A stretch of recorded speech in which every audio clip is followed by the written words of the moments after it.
Buenas noches. Buenas noches, ¿cómo están? Doctor, ¿cómo está? Doctor Martínez, Bien, doctor Giraldo, ¿cómo gracias. están? Un gusto. Estimado Buenas noches Denis, a ¿cómo todos. está? ¿Cómo está? Buenas noches Un con gusto. todos. Buenas Abogado noches. Pontón, ¿cómo le va? Muy buenas noches. Muchas gracias por unirse. No sé si de pronto saben ustedes, me falta acá un panelista. Tengo en sala de espera a Majo y María Fernanda Galindo. No sé si se iban a conectar con ese nombre, tal vez la otra doctora, Escuché Denis. recortado, no sé si es mi computadora o Tal vez la conexión al internet, yo sí lo escucho bien.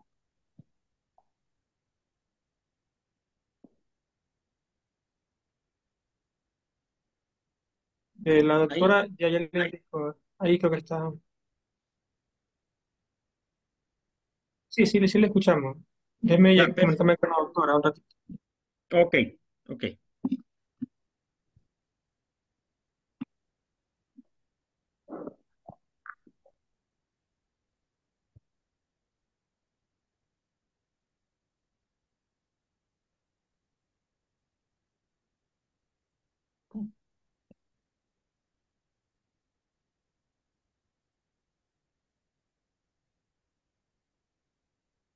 Antes que ingrese la doctora, bueno, me permito sentarme, soy Denis Quimí, voy a estar de moderador en esta actividad, ¿no? A las 8 en punto, tengo entendido que eh, se va a abrir vía Facebook Live. Entonces, bueno, se iniciará con una presentación, algo general, muy breve realmente. Luego presentaría a cada uno de ustedes, que cada uno tiene una trayectoria muy, muy amplia, en las cuales solo se nombrará dos o tres en cuestión del tiempo, ¿no? Posteriormente presentaré a todos los panelistas. Cada uno tendrá un promedio de exposición de 10 minutos aproximadamente. El orden, eh, no sé si Eduardo me ayuda si tiene de pronto programado el orden, si no, podría ser el autor No, no hay Enrique ningún Giraldo. inconveniente, estimado Denis. Usted más bien tiene acá la potestad. Sí, no hay ningún inconveniente, porque no es que tengamos un tema que tenga algo consecutivo, ¿verdad? Cada panelista va a presentar o a exponer desde su punto de vista. Más bien el hilo de esto sería con cada uno de los panelistas posterior las preguntas. Más bien eso sí sería enfocado a las preguntas. De pronto la intervención del doctor Martínez, la pregunta venga después de la intervención de la doctora Gutiérrez. Cosas así, simplemente tomar en cuenta la pregunta a quién va enfocado. ¿Sí? Nada más. Me parece que está en sala la doctora Gutiérrez también para poder con ella también coordinar cómo nos vamos a... ¿Escuchan? Sí, Sí, lo que le doctora, escuchamos. ¿cómo Buenas está? noches. Mm, un momento.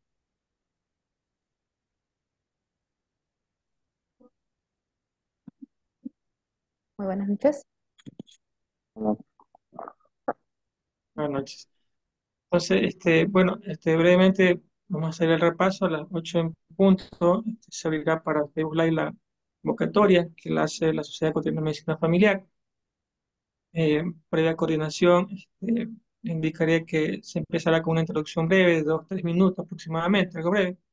Luego se los presentará a cada uno de ustedes, con una amplia trayectoria. Cada uno de ustedes se nombrará un resumen breve de cada una de sus experiencias. Posteriormente se expondrán cada uno de los panelistas, para hacer un orden, llevar un orden. Iniciará el doctor Enrique Giraldo con la presentación, y posteriormente la doctora Gutiérrez, luego el doctor Pedro Martínez y finaliza el abogado Miguel Pontón. En el transcurso de este conversatorio, entiendo que habrán preguntas de quienes nos siguen en redes sociales.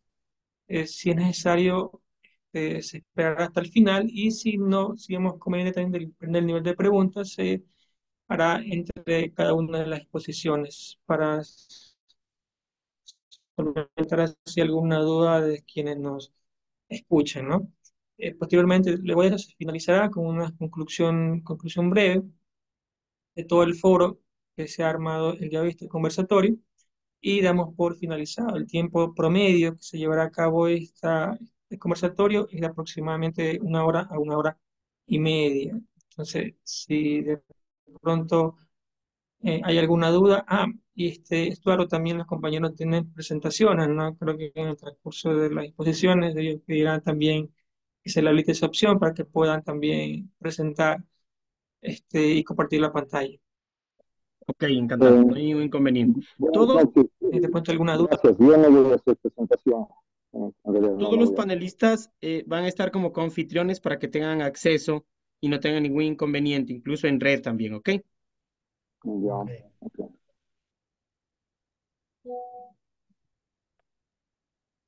Yo creo que estamos ya muy claros en el tema, cómo nos vamos a desenvolver. Como ustedes vieron, es un conversatorio bastante familiar, no es tan protocolario, más bien lo hacemos como un conversatorio, no cabe el término informal, pero sí bastante familiar. Ok, entonces todos ustedes están ahorita como confitriones para que tengan acceso a a poder proyectar pantalla y de pronto, igual la red si se cae en un lado o en el otro, entonces creo que vamos a tener fluidez. En este momento, creo yo, voy a dejar empezar a ingresar ya al público, ¿les parece? ¿Sí? Entonces, y 8 y 1 minuto exagerado, estimado Denis, yo le digo cuándo estamos ya directos en Facebook para que usted empiece con la presentación. ¿Le parece? En este momento voy a dar ingreso al público que nos va a acompañar en sala y vamos a estar pendientes igual de algunas interrogantes que nazcan en la página en la fanpage de la CEN. Ok.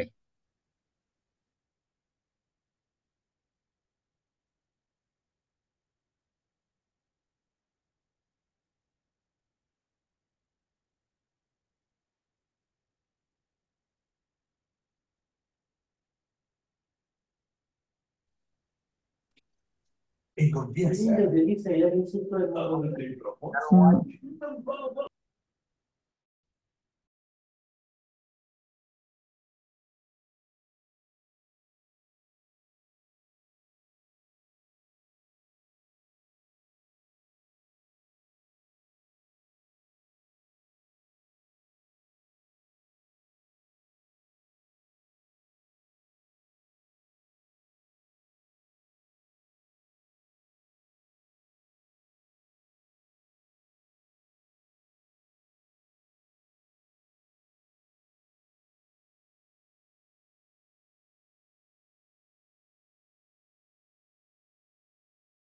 Muy buenas noches con todos. Estimado Denis, por favor, esperamos un minutito más y proyectamos directo a Facebook Live y yo le indico para empezar. ¿Ok?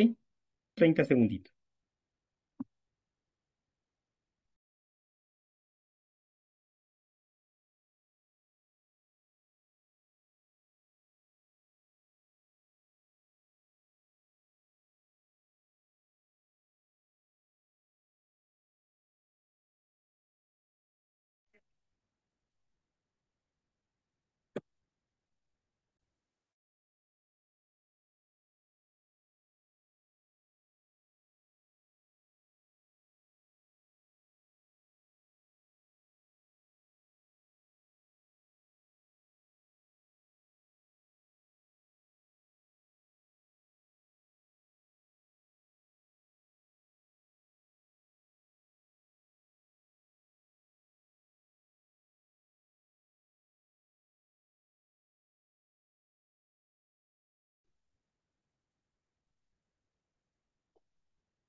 She has a beard.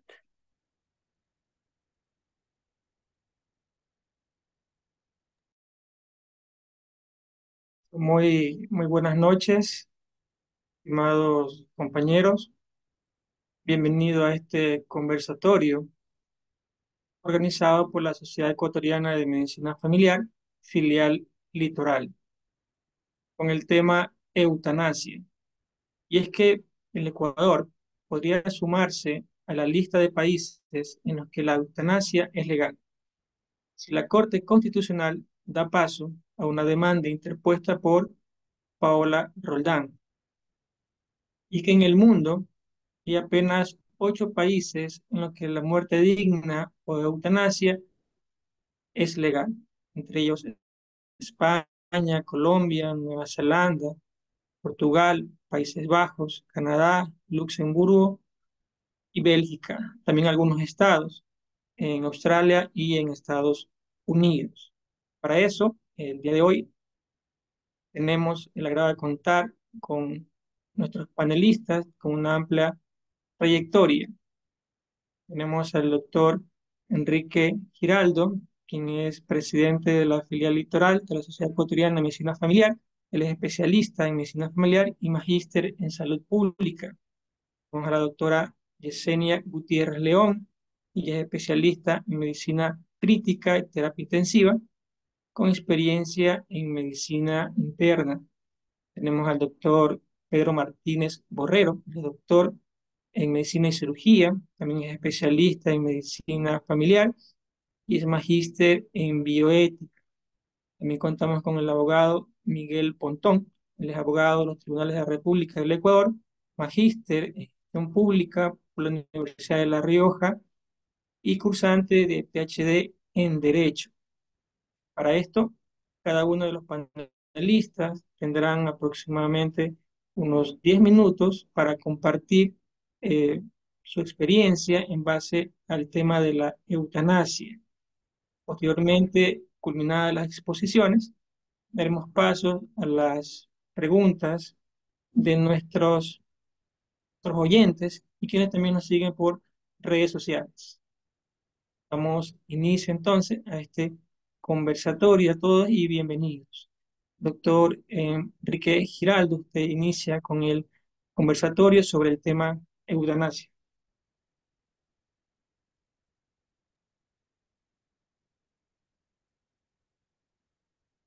¿Cómo está? Muy buenas noches con todos.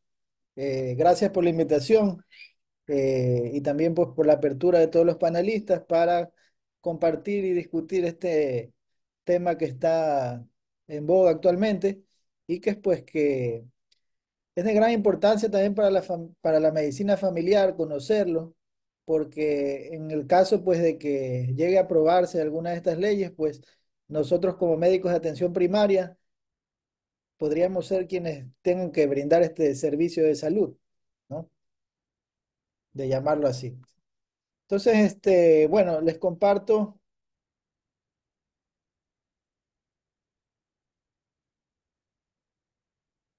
perdón, un momento.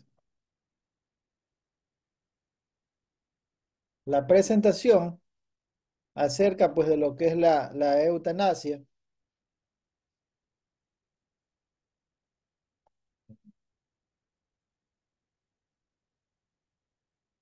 Vamos a ver que en el año 2001 Holanda sentó precedentes al convertirse en el primer país en el mundo en legalizar la eutanasia. Poco tiempo después, Bélgica, Luxemburgo siguieron este camino. Más tarde, Canadá, Nueva Zelanda también lo pusieron en práctica. La eutanasia es legal también en estados de Victoria como Australia, Oregon, Vermont y Washington en Estados Unidos. Entre los países de Latinoamérica, Colombia acepta esta práctica en el año del 2014. Y en la literatura pues se menciona que en el 25 de marzo del 2021 en España se publicó también el Boletín Oficial del Estado de la Ley Orgánica donde se regula la eutanasia, ¿no? Entonces aquí podemos ver una imagen donde encontramos a nivel de lo que es América Latina que Colombia es el único país donde tiene legalizada la eutanasia.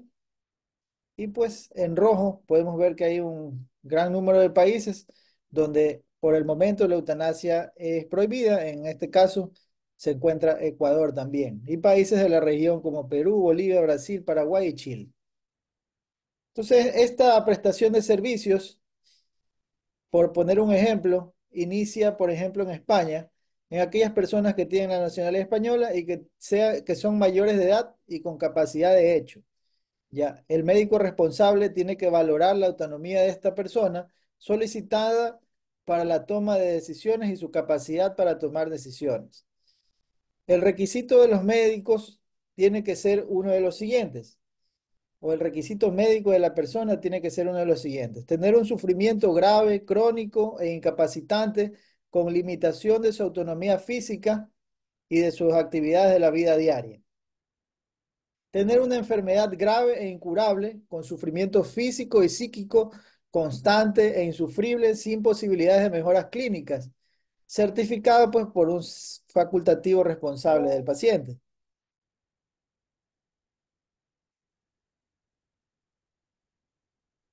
Aquí podemos ver que al momento de que la persona solicita o realiza su primera petición de prestación de ayuda para morir, se inicia pues un ciclo o un proceso que, por ejemplo, en España debe durar 40 días. Entonces, el proceso inicia con la demanda de ayuda para morir por parte del ciudadano a un profesional. Esta persona goza de la plena autonomía para elegir cuál facultativo va a ser su médico responsable de entre todos los profesionales que atiendan en esta comunidad. El médico debe firmar en la solicitud e incluirlo en la historia clínica del solicitante, así como verificar pues que la petición cumple con los requisitos clínicos que marca la ley. Es importante ratificar en el ámbito donde se va a realizar y la modalidad de cómo se va a administrar la eutanasia. Tras la primera petición, existe un proceso deliberativo de observación mediante consultores eh, para determinar pues, si este proceso se puede ejecutar o no. Entonces aquí vamos a ver un ejemplo de que una vez iniciada la primera petición de prestación de ayuda, debe pasar al menos 15 días y luego la persona debe ratificar esta solicitud de petición de adelantar la muerte. El médico responsable va a iniciar el proceso luego de estas dos peticiones, deliberando pues que el paciente realmente tiene estas condiciones que se encuentran dentro de la ley para solicitar la eutanasia. Se entrega un documento de consentimiento informado donde se explica al paciente, se le indican también posibles terapéuticas vinculadas a lo que son los cuidados paliativos y una vez que el paciente firma el consentimiento informado, pasa a un consultor. Este consultor, en más o menos 10 días, realiza un informe favorable o no favorable de la primera petición de prestación de ayuda y pues en caso de que se dé una respuesta negativa, existe la posibilidad de recurso contencioso administrativo y en caso de ser positivo, pues esto pasa a ser deliberado y en 5 días para determinar y hacer ejecutable pues esta solicitud del paciente. En los casos en los que un paciente no se encuentra en pleno uso de sus facultades para solicitar la prestación de forma libre, voluntaria y consciente, existe un documento conocido como documento de voluntades anticipadas, en el que el paciente deja constancia de su voluntad para acogerse a la eutanasia en determinadas situaciones. Pues no, la solicitud de prestación de ayuda para morir podrá ser presentada incluso por alguna persona mayor de edad, familiar de él, en el caso de que existiera este documento.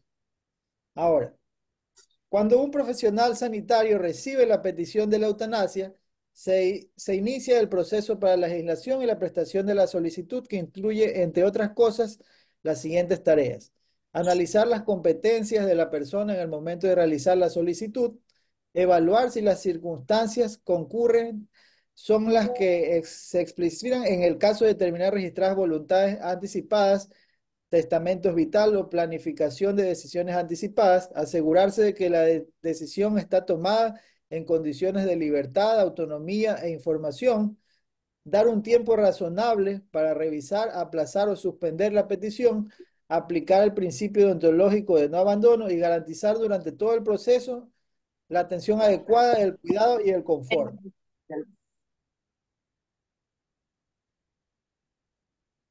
Antes de la tramitación de la solicitud de eutanasia, se iniciaría un proceso deliberativo con las personas enfermas, el médico y la enfermera de familia, y pues se puede incluir a miembros del equipo sanitario o de la familia en estas decisiones.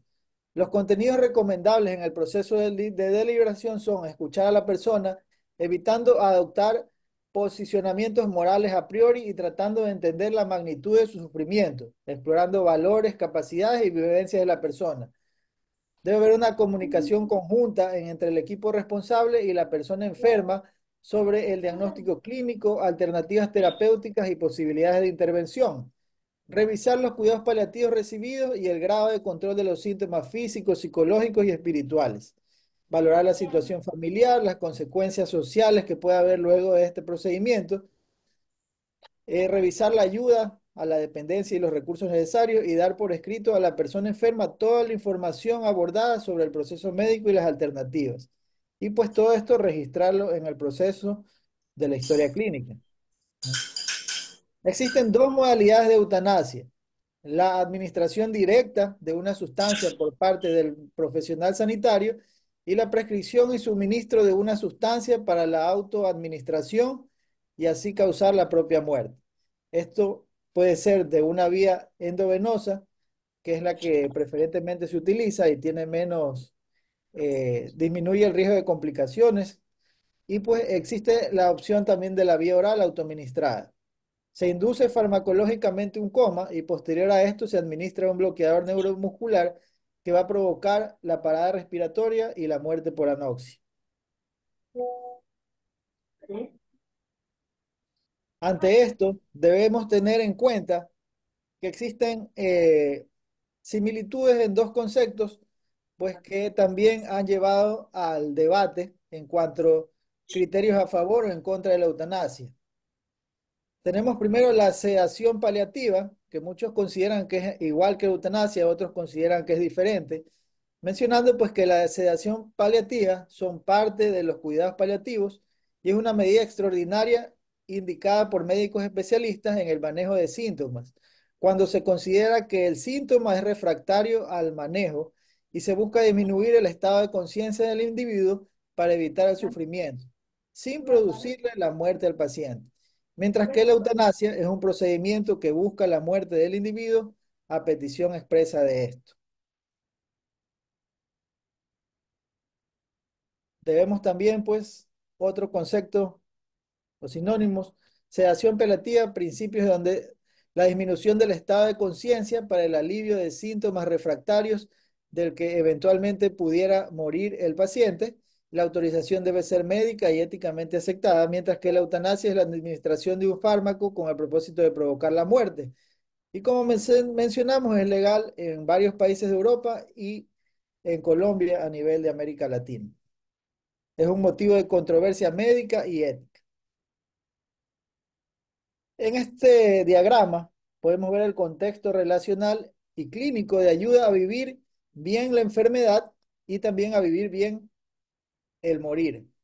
Podemos ver que un gran número de pacientes se encuentra en verde, en la zona verde, que es la planificación anticipada de decisiones, que tiene que ver con la toma de decisiones compartidas y con la planificación anticipada de decisiones, ¿no? Luego, un número de pacientes, en el caso de que haya un sufrimiento extremo, pues notifica su deseo de adelantar la muerte. Un gran número de pacientes que ya están en condiciones de cuidados paliativos realizan la solicitud de ayuda médica para morir y solo un pequeño porcentaje de los pacientes llegan pues ya a ejecutar esta solicitud, a cumplir con la eutanasia. Muchas veces estos pacientes que incluso han solicitado la eutanasia con la aplicación de cuidados paliativos de calidad, llegan a retirar esta solicitud, pues no, porque gracias a los cuidados paliativos también se disminuye el sufrimiento de estos pacientes. Esto nos lleva a un debate.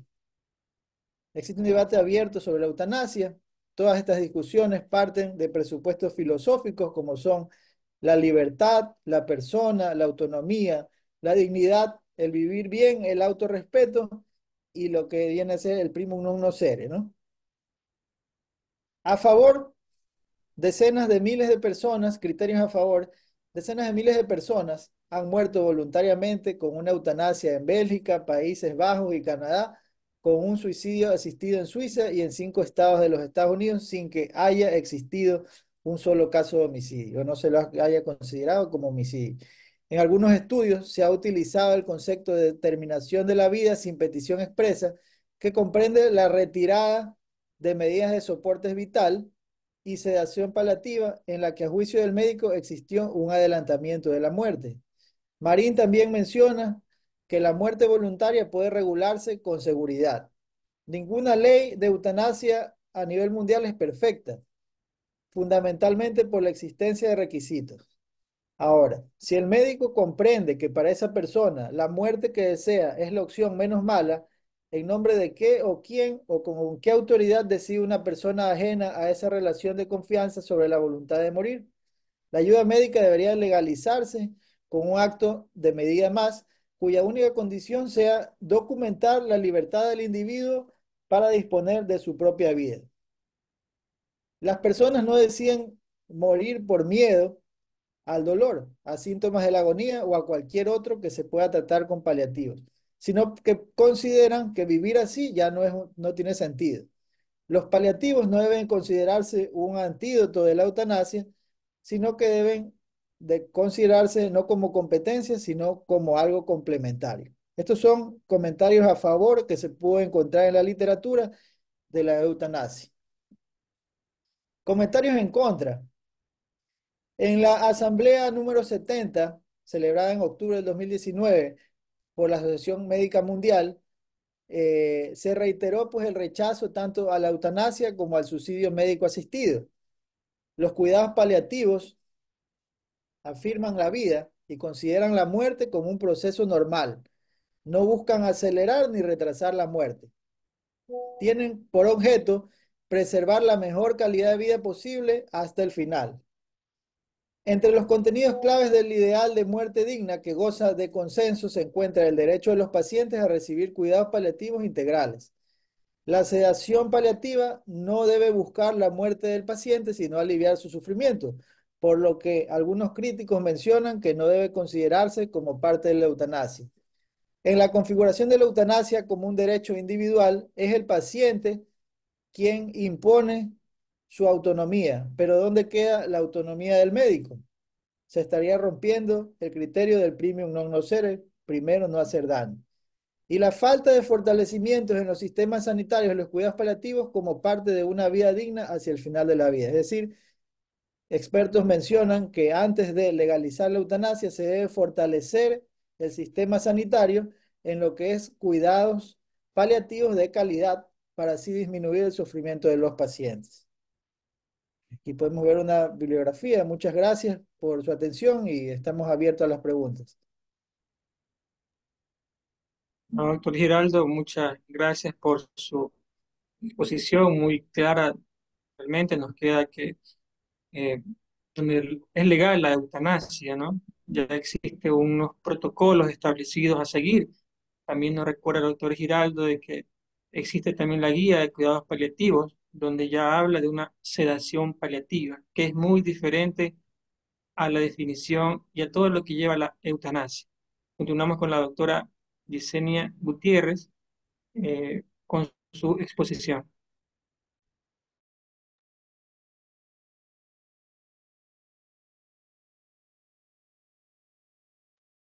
Doctora, encienda el audio.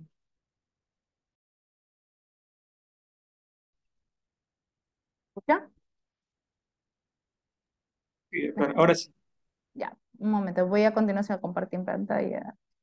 Un momento.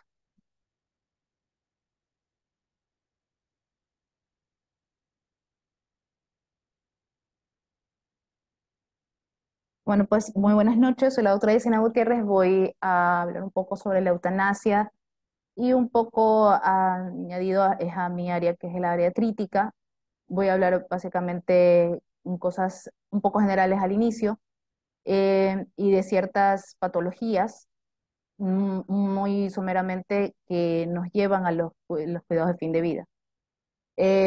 Bueno, la eutanasia, voy a hacer una breve historia. Ya se hablaba de eutanasia en la Grecia antigua, en donde se decía que una vida llena de enfermedad era una vida invivible y que incluso se ayudaba a acabar con el sufrimiento y se daba veneno a estas personas, se podía expender para acabar con ese sufrimiento. Sin embargo, Hipócrates para ese momento se oponía a la eutanasia y decía que los médicos no podían y prohibía su practicar. Entonces, Platón, sin embargo, consideraba que ayudar a morir a los menos sanos, pues era dable, ¿sí? Y existía la ley de las 12 tablas en Roma, en donde los padres de pacientes con malformaciones congénitas, por ejemplo, y demencias, podían matar a sus hijos, ya que se anteponía la calidad de vida al derecho de vivir. A Tadeo de Capadocia, que era un médico, decía que no era lícito el dar muerte a alguien por procurar aliviar el dolor. Ya para el siglo XVI, quien da la primera o acuña por primera vez la palabra eutanasia, que es muerte fácil, por sus vocablos griegos, es Sir Francis Bacon. Y Karl Marx defiende la eutanasia en una tesis doctoral donde dice eutanasia médica y que todo médico debe aprender a dar un cuidado técnico y humano al paciente terminal. Para la primera parte del siglo XX, en la Primera Guerra Mundial, pues se ayudaba a bien morir a aquellos guerreros o personas en batalla que quedaban lisiados. Y la eutanasia para la segunda parte del siglo XX ya deja de ser netamente médica y responsabiliza no solo al paciente, sino al médico, no solo al médico, sino al paciente, pero puede llegar a ser punitivo, como es hasta la actualidad, si la legislación no lo contempla. En cuanto a la clasificación de la eutanasia, realmente puede darse según los fines por los que se usa, según las intenciones, los medios y la voluntariedad. ¿Esto qué significa? Las dos primeras pues son bastante arcaicos, donde el homicidio piadoso hablaba de dar muerte a alguien porque tenía demencia o porque nacía con algún tipo de discapacidad. También se llamaba homicidio por compasión. Y la eutanasia eugenésica, en donde esta daba muerte a aquellos quienes eran una carga social para limpiar la raza. Por eso digo que era bastante arcaico. La eutanasia directa, pues lo que hoy conocemos como homicidio. Quien da muerte a otra persona es un homicida. La eutanasia indirecta es lo que ahora se conoce como sedación paliativa, en donde en personas que están próximas a la muerte se da confort, ¿ya? Hasta sin perseguir como tal la muerte, sino que por los efectos sedativos da el confort al paciente hasta que llega su momento. En la eutanasia activa, básicamente es la encaminada a dar muerte y puede ser indirecta o directa, y la eutanasia pasiva es toda aquella omisión que al menos yo como médico puedo llegar a hacer para evitar la muerte de un paciente. La eutanasia voluntaria, pues como su nombre lo indica, si uno cuenta con la expresión escrita o hablada del paciente, de la voluntad de querer morir. Y la involuntaria pues no toma en cuenta el consentimiento del paciente. Estos conceptos son bastante importantes, sobre todo en mi área, en donde el encarnizamiento, llegar al filo de la navaja entre el encarnizamiento terapéutico y seguir siendo el médico que procura la vida, es muy delgada, ¿ok? Esta línea es bastante delgada, ya que distanasia se llama a la muerte difícil, es todo aquel tratamiento que yo doy con fin básicamente, sin otro que alargar la agonía, ya que el paciente probablemente no tiene ninguna calidad de vida, ¿ya?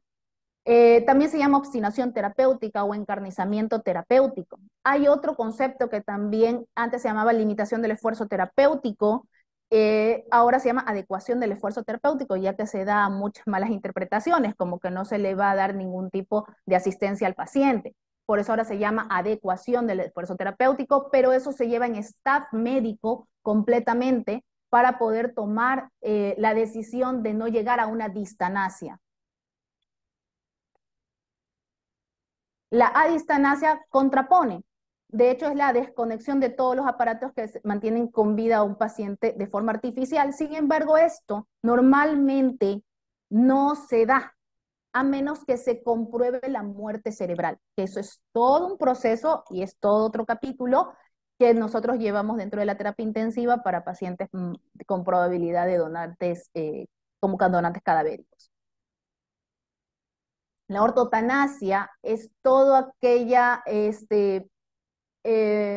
toda aquella acción que el médico puede eludir, ¿ok? Con el enfermo terminal, tomando en cuenta su derecho a morir y no llevándolo a situaciones extraordinarias, ¿ok? Y este es el famoso cuidado paliativo, ¿sí? El suicidio asistido, como bien lo decía el doctor, es aquel en el que yo como médico le proveo, como médico o como enfermera, quien haga el trabajo, le proveo de forma dosificada el fármaco letal, ¿ya? Y él se lo administra, normalmente por una vía intravenosa, algunos dicen oral, la verdad oral nunca he visto, siempre lo he visto intravenoso, de lo que yo he leído. Y no deben confundirse con en la inducción al suicidio, ya que en el primero, el suicidio asistido, el paciente le está comunicando a uno que necesita morir y quiere morir, el deseo de morir. La inducción al suicidio, pues obviamente alguien está induciendo y convenciendo al paciente de que quiera acabar con su vida. Ahora tenemos que dejar claro cuál es la enfermedad terminal. Aquí hay una redundancia. Ya hablamos de una enfermedad en etapa avanzada, en donde el daño progresivo es irreversible y no hay un tratamiento curativo posible, ¿ya? Y que cualquier otro tratamiento que yo le dé lo que va a hacer es aplazar su agonía, ¿sí? Y que la pérdida, este paciente en el tiempo va a perder su autonomía, ya va a ser cada vez más dependiente y frágil, ¿ya? El pronóstico es muy limitado, sombrío muchas veces, y es de gran impacto emocional para todos. Es decir, para el paciente como tal, la familia y el equipo sanitario. Cabe recalcar que esto lo he visto, trabajé personalmente en Sol Guayaquil y tuve pacientes que me pedían que ya no lo sometiera a más cosas. Lo tuve. Fue bastante fuerte como personal de sanitario, tener que decirle eso al familiar, porque muchas veces el familiar se siente que está dejando morir, ¿ok? A su paciente. Entonces comenzamos con los dilemas justamente bioéticos.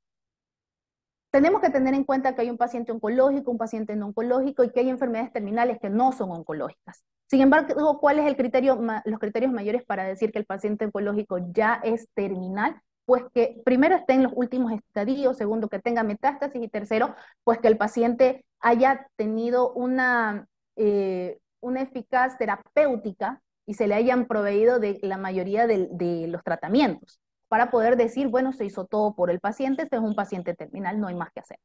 En el caso de los pacientes no oncológicos tenemos varias de las enfermedades más conocidas, incluso, por ejemplo, la insuficiencia cardíaca en etapa terminal, la insuficiencia respiratoria, cuando hablamos de un EPOC que ya utiliza oxígeno domiciliario, la insuficiencia renal crónica, estadio 5, en la hepatopatía crónica, enfermedades crónicas degenerativas neurológicas como la esclerosis lateral amiotrófica y la esclerosis múltiple, las demencias. Estas llegan a ser bastante limitantes también para el paciente, al punto de que llegan al encamamiento.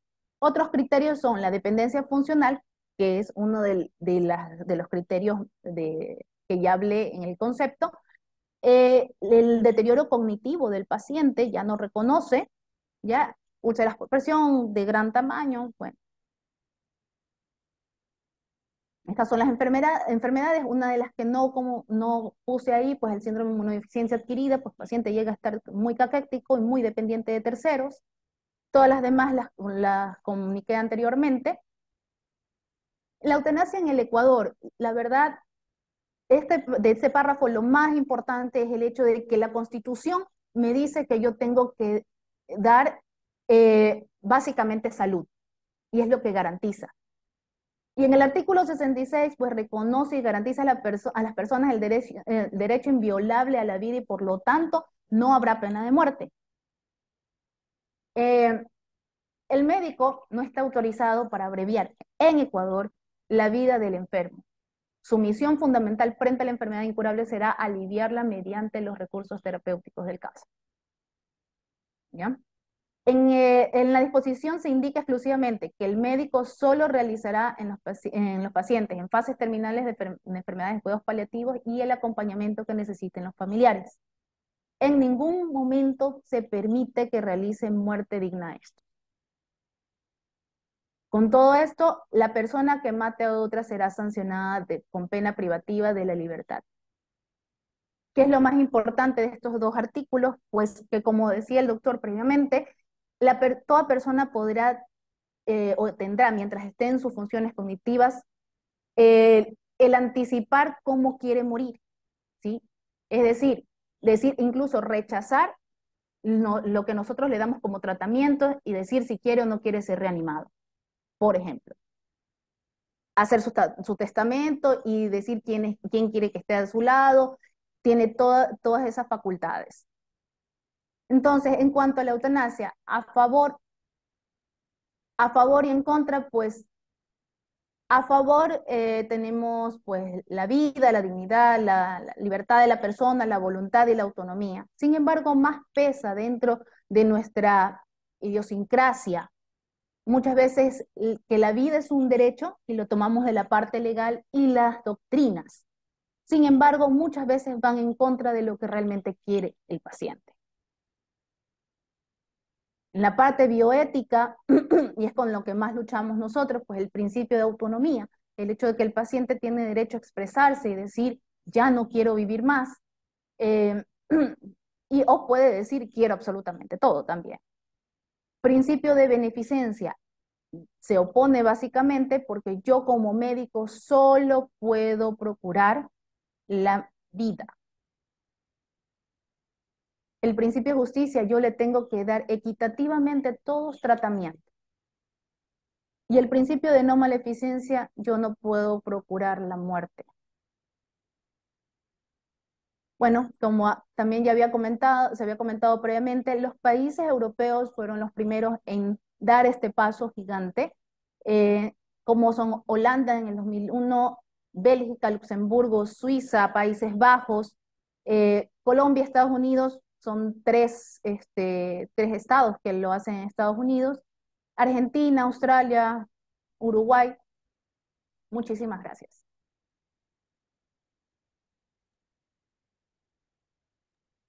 Gracias a la doctora Gutiérrez por su brillante exposición. Nos recuerda que en el tema eutanasia se ha conversado desde el principio de los tiempos, ya los grandes pensadores ya lo hicieron, y que también es necesario, ¿no?, contar con un staff médico cuando aquellos pacientes se encuentran en una línea muy delgada, ¿no?, entre la vida y la muerte. Para continuar con el conversatorio, le damos paso al doctor Pedro Martínez.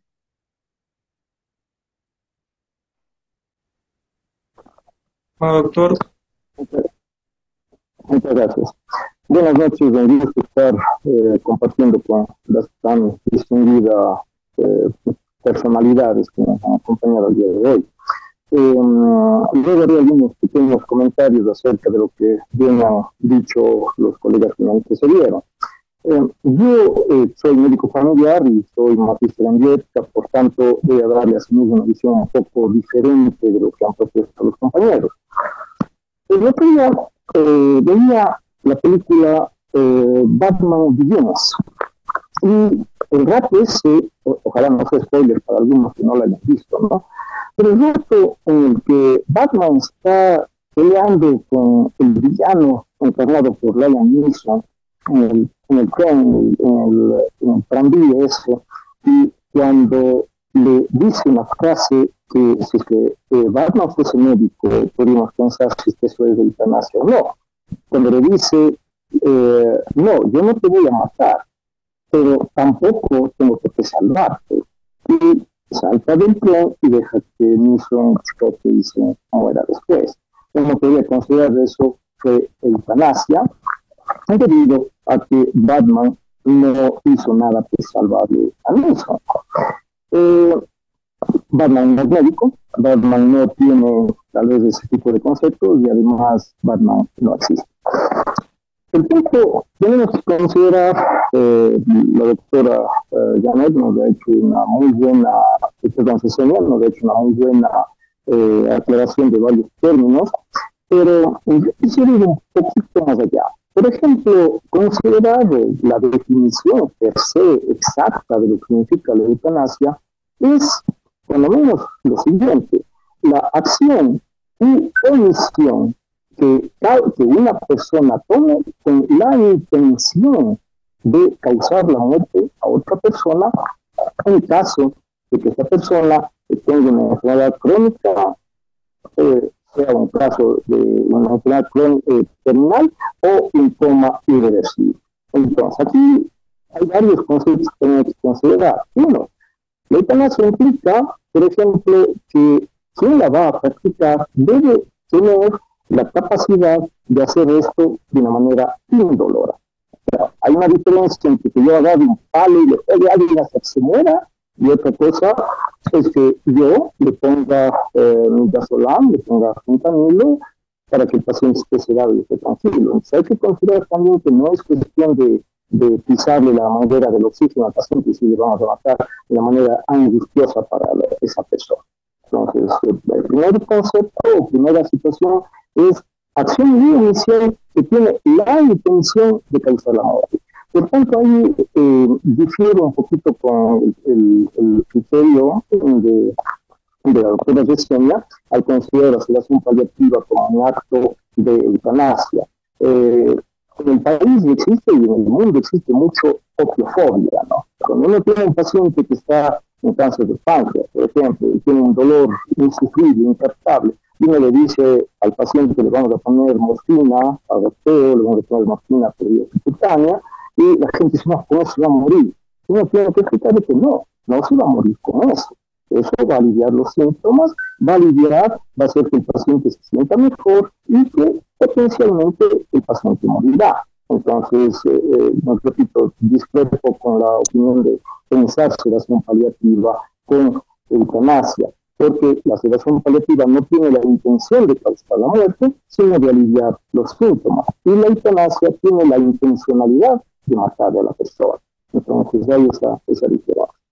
Por otro lado, una de las cosas absolutamente importantes que también mencionó la doctora Yesenia es la voluntad del paciente. Es decir, yo no puedo, con ellas, practicar la eutanasia a una persona que no lo haya expresado, como bien lo dijo el doctor Giraldo. Tiene que ser explícitamente dicho y tiene que pasar por los trámites que ya los mencionó el mencionado doctor Giraldo. Es decir, no es cuestión de que yo diga yo le voy a matar a esta persona, o cuántos pacientes hemos tenido que nos dicen que prefiero morirme, se voy a poner a que se muera.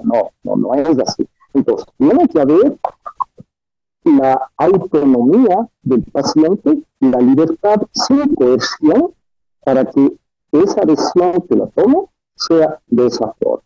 Por otro lado, también mencionado ya, es lo de la enfermedad terminal o el coma irreversible, y aquí sí es un poco esa cuestión bien sutil, la palabra dignidad. Me van a perdonar que diga una frase medio extraña, pero habitualmente todas las personas decimos, yo quiero vivir hasta que me pueda valer por mí mismo. Y ese valernos por nosotros mismos casi resulta que es limpiarnos del rabo. Perdónenme que lo diga así tan claro. ¿Por qué? Porque si yo tengo 80 años y ya no puedo manejar porque tengo catarata, porque tengo diabetes, porque no tengo la capacidad intelectual para manejar, no puedo manejar. Por tanto, he perdido mi independencia, ya no puedo hacer lo que me da la gana. Pero no me voy a matar por eso, hacer que me haga la eutanasia porque no puedo manejar. Me acuerdo que cuando mis papás tenían más de 80 años, mi hermana dijo, papás, nos vamos a la playa en vacaciones. Ella tomó la decisión por los padres de que se vayan de vacaciones. Por tanto, esa autonomía también tiene que ser tomada con pinzas, porque esa autonomía es muy debatible, saber qué es en realidad lo que significa la palabra autonomía, y de la mano va la palabra dignidad.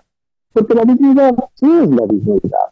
La dignidad puede definirse de varios términos.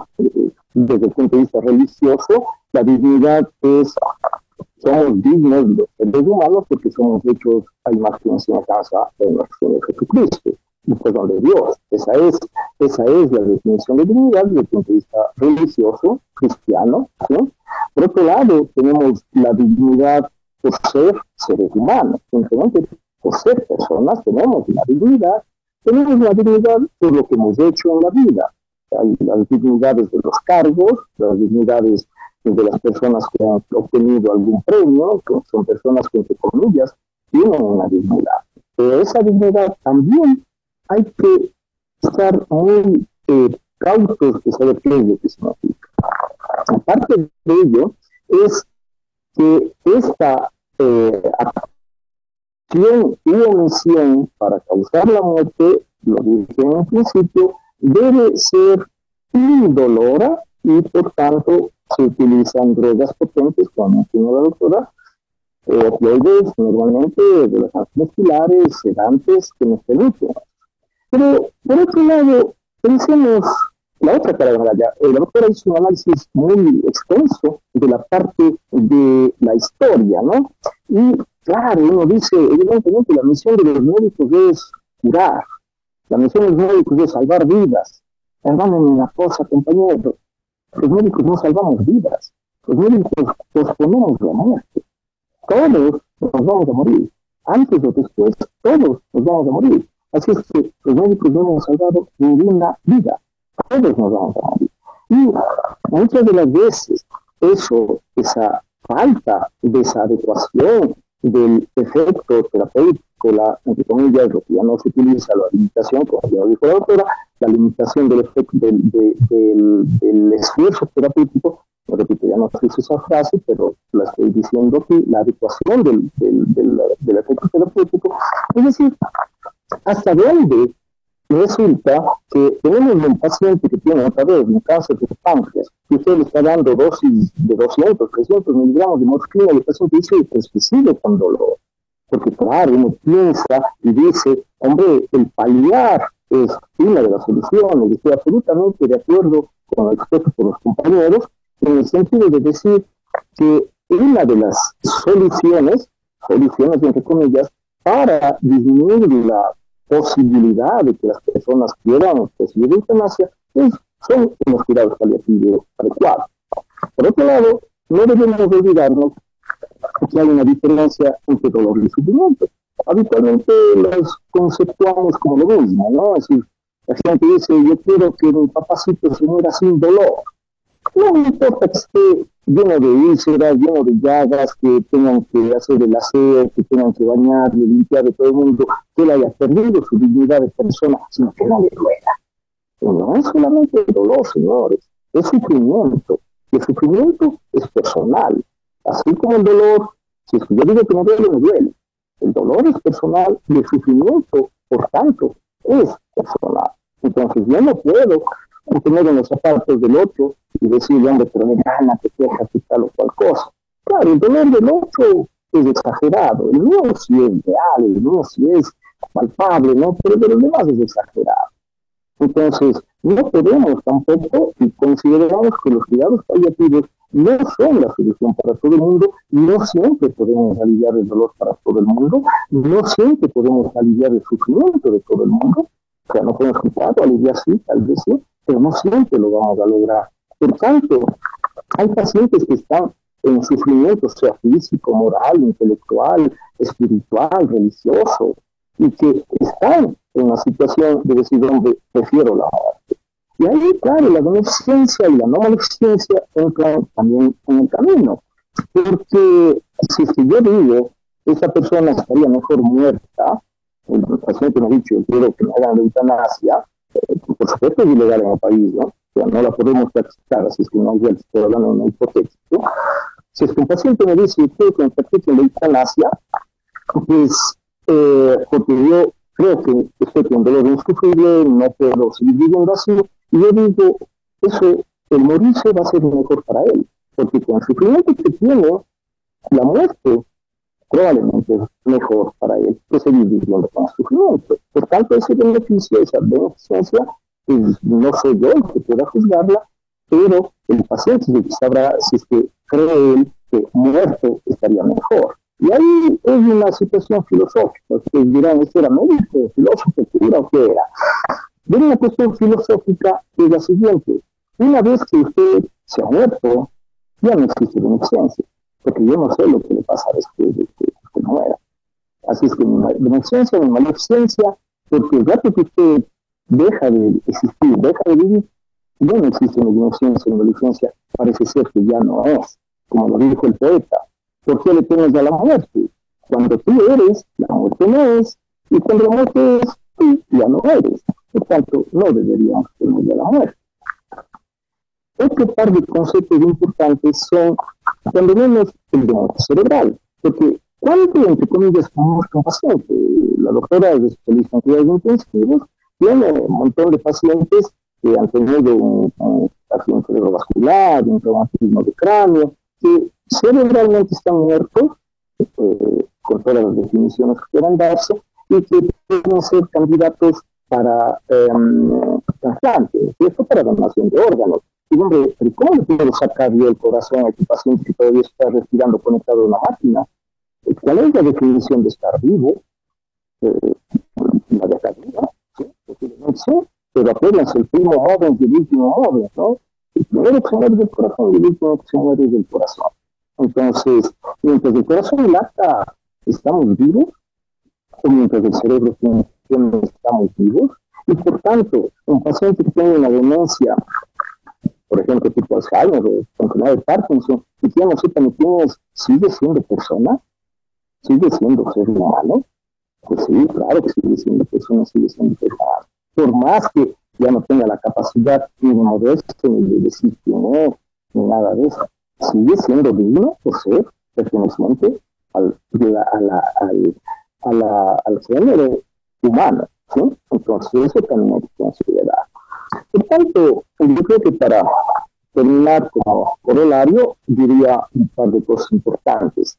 Tenemos una visión, nosotros, evidentemente, realizada y basada mucho en la religiosidad, en la visión de que la muerte es mala, en la visión de que tenemos que hacer todo lo posible y lo imposible para salvar a las personas. Y creo que es muy importante el plantear una educación más amplia hacia los estudiantes, hacia los profesionales, en el sentido de, sobre todo, los cuidados paliativos. Es decir, con cuidados paliativos adecuados, los pacientes posiblemente puedan tener una mejor calidad de vida y prefieran no ir por la eutanasia. Habrá gente, como el caso que vivimos actualmente en el Ecuador, que decida que es eso, mi vida es insufrible, no tengo dolor, pero mi vida es insufrible, por sufrimiento, y por tanto deseo morir. Entonces, no todo se calma, no todo se alivia con opioides, no todo se alivia con la sedación paliativa.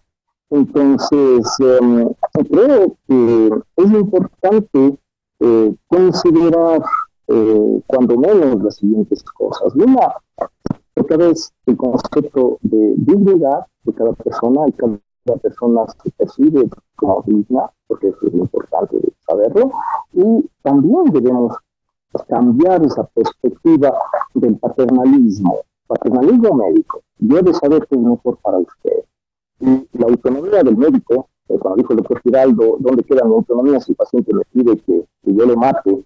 Pues no es mi autonomía. Mi autonomía es decirle, yo no practico la eutanasia. Si es que la eutanasia fuese legal en el país, y pues alguien dice, hombre, yo no la practico, pues tiene el derecho de no hacerlo, nadie le puede obligar, nadie puede poner una pistola en la cabeza, hay el derecho de la objeción de conciencia, es decir, yo no practico la eutanasia, pero eso no va en contra de mi autonomía como médico. El paciente toma su decisión, es su decisión, no la mía. Muchas gracias. Gracias al doctor Pedro Martínez. Nos recuerda que desde el punto de vista ético, bioético, el sufrimiento es una decisión personal. El dolor también es una decisión personal, al igual que la autonomía. En ese sentido, creo yo que para el personal médico, ¿no? Quienes nos preparamos para salvar la vida en todas sus fases, realmente creo que es un tema muy complejo, ¿no? Y es que ya está puesta la demanda, ¿no? Y los abogados refieren de que existen todos los argumentos legales, humanos, científicos y éticos suficientes para legalizar la eutanasia en el Ecuador. Para eso, el abogado Miguel Pontón eh, nos presentará su exposición dentro del marco legal. Muy buenas noches con todos, estimados panelistas. Un fuerte abrazo a todos y todas. Un fuerte abrazo y un saludo también a quienes nos encuentran viendo. Un fortísimo abrazo y gratificaciones a la Sociedad Ecuatoriana de Medicina Familiar. Aclaro, frente a la sensibilidad justamente del tema, los criterios que se dirán de mi parte serán técnico-jurídicos por el respeto y respeto justamente a los temas médicos que ya se han tratado y se han hablado. Tengo una presentación por acá. No sé si es visible en este momento.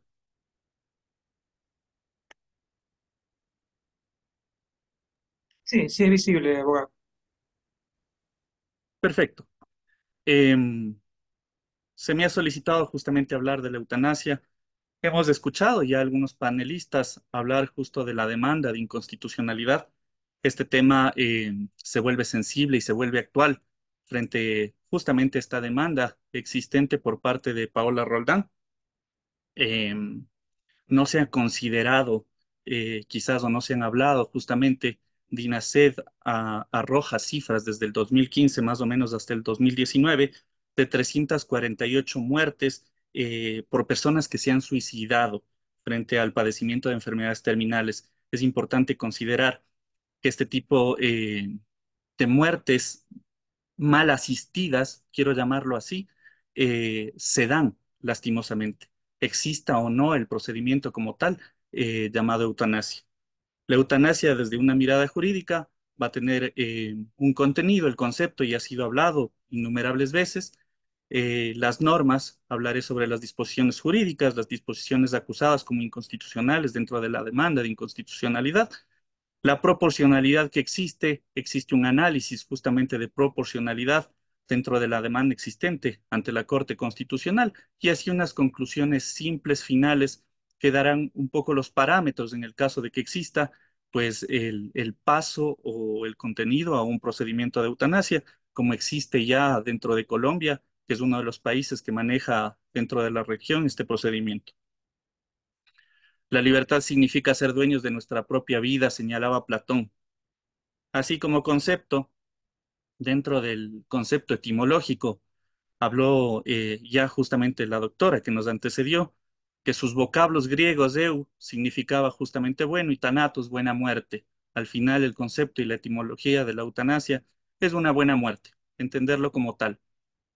El Instituto Nacional de Cáncer da un concepto un poco más grande ya y señala que una muerte fácil o sin dolor o la terminación intencional de la vida de una persona que padece, da parámetros, una enfermedad incurable, dolorosa a solicitud de la misma. Aquí ya interviene la voluntad del paciente, del peticionario, del sujeto, en este caso pasivo. Como parte de las normas, una de las grandes preguntas que existe dentro del proceso de eutanasia y por parte de todo el conglomerado médico es si existe una norma como tal. No existe una norma. No existe dentro de las leyes ecuatorianas, dentro del marco jurídico, una norma que establezca a la eutanasia como tal. Existió en el 2015, cuando existía el Código Penal, el suicidio asistido.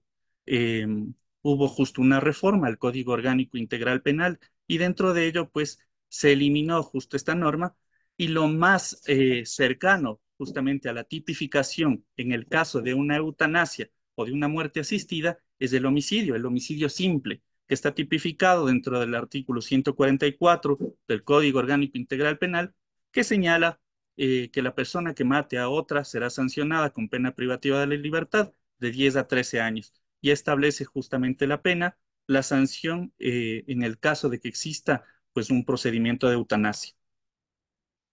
Los países dentro de la región y fuera de la región que manejan este tipo de procesos y otros que se encuentran, ojo con esto, que tienen proyectos de ley en trámite porque es un tema actual, novedoso, que se está hablando, el principio de la muerte como tal ha llegado también a la vida, porque la vida y su final es la muerte, es Alemania, Australia, Austria, Bélgica, Canadá, Colombia, España, Luxemburgo, Países Bajos, Perú, Nueva Zelanda, Suiza, Chile, diversos estados de los Estados Unidos de América, además 4 países que son Chile, Francia, Irlanda, Portugal, que tienen proyectos de ley en trámite.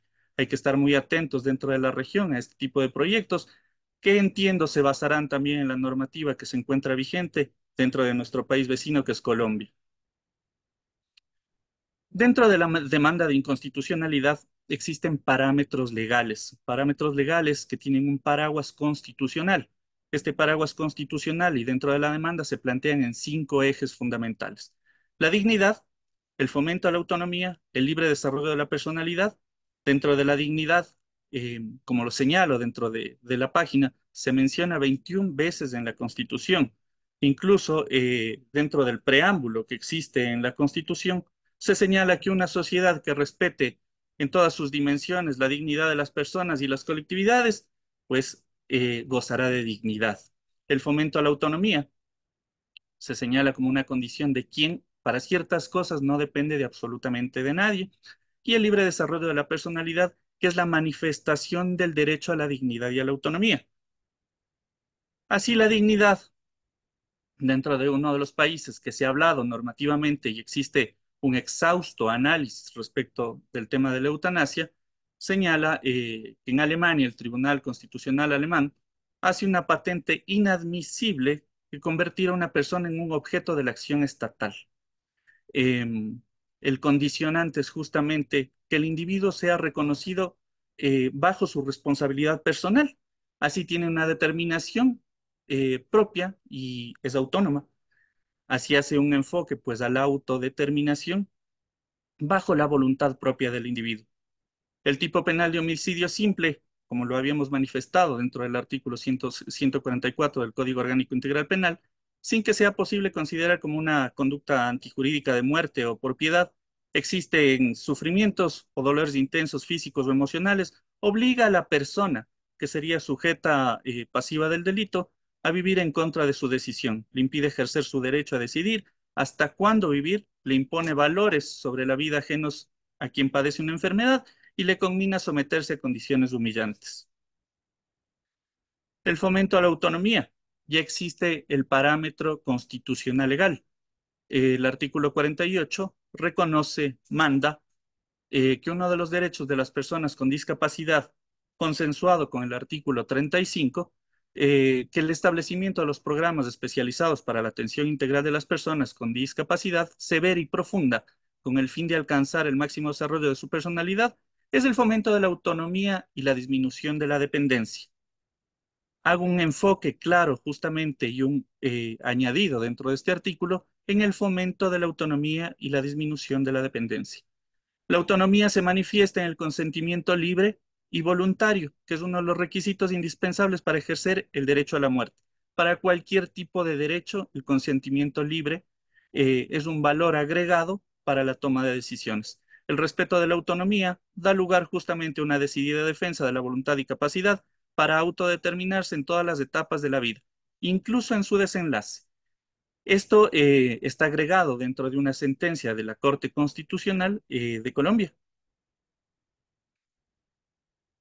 Dentro de otro de los parámetros también constitucionales cobijados justamente con un parámetro mandatorio dentro de nuestra normativa, señala el libre desarrollo a la personalidad dentro de su artículo 66. Manifiesta que todas las personas tienen derecho al libre desarrollo de la personalidad sin más limitaciones que los derechos de los demás.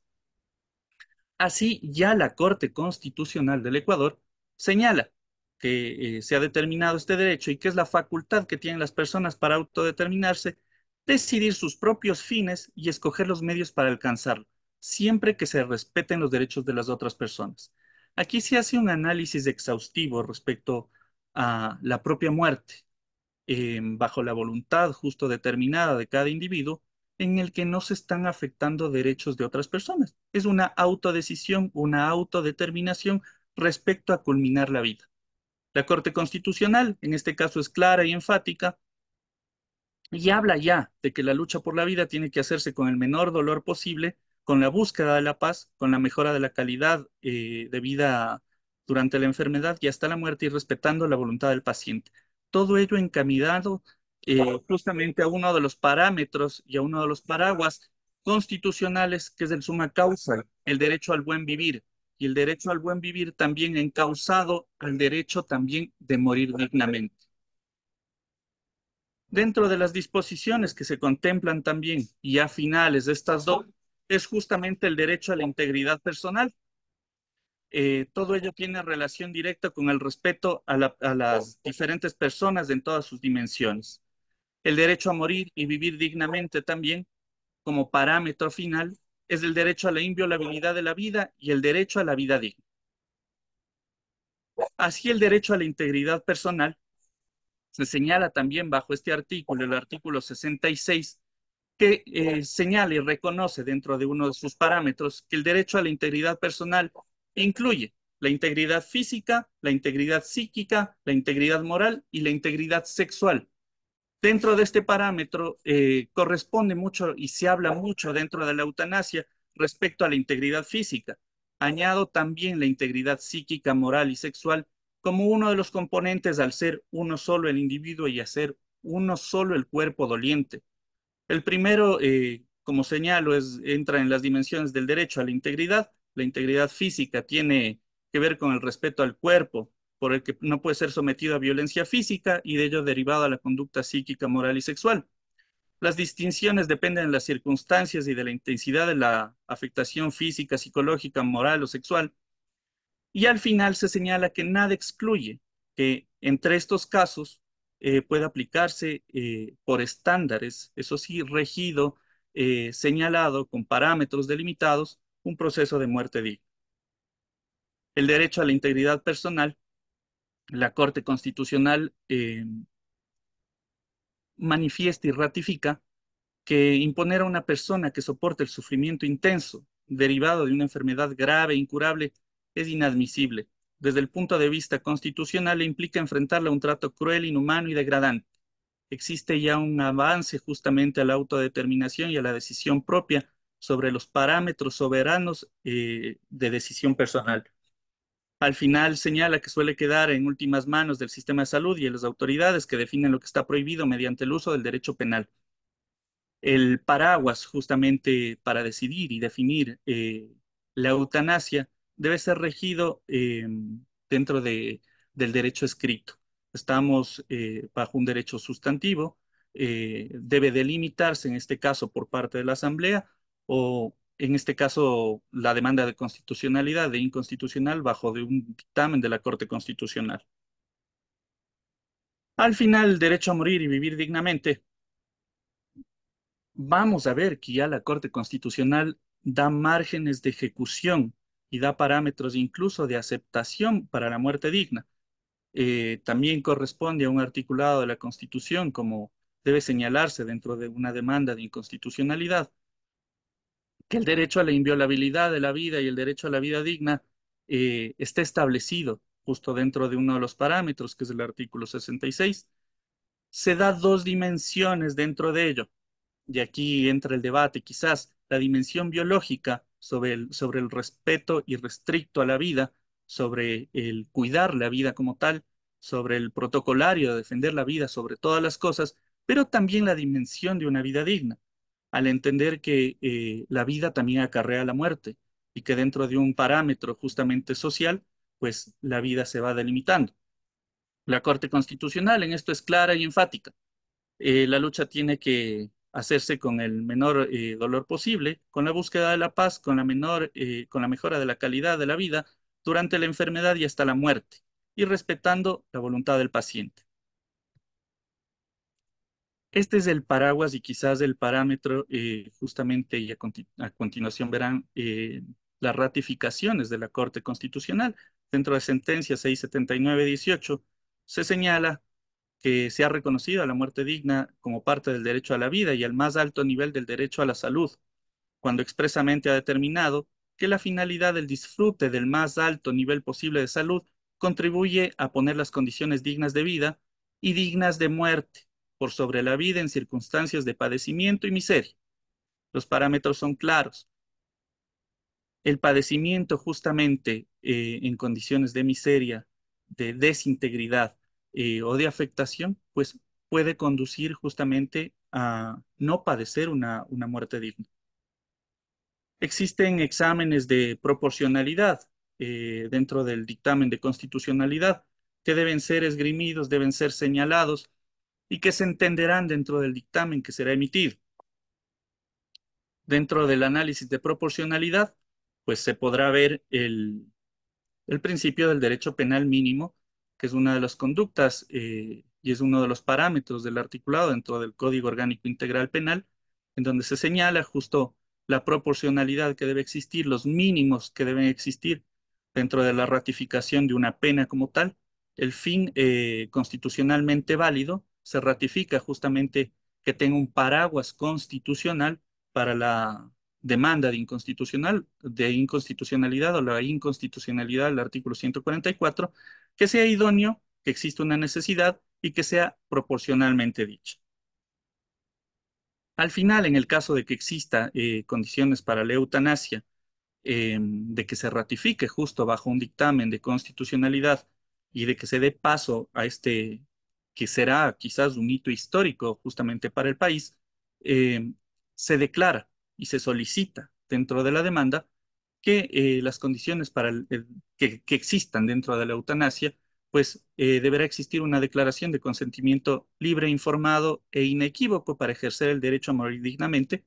Eso asegura justamente la voluntad del paciente para hacerlo, libera justo de responsabilidad al personal médico que lo realice, que se configure el padecimiento, sufrimientos o dolores intensos físicos o emocionales, que exista un diagnóstico de enfermedad o lesión grave o incurable y que la realización del procedimiento por parte de una persona profesional de la salud deberá ser orientada por los principios de prevalencia de la autonomía, celeridad, oportunidad e imparcialidad.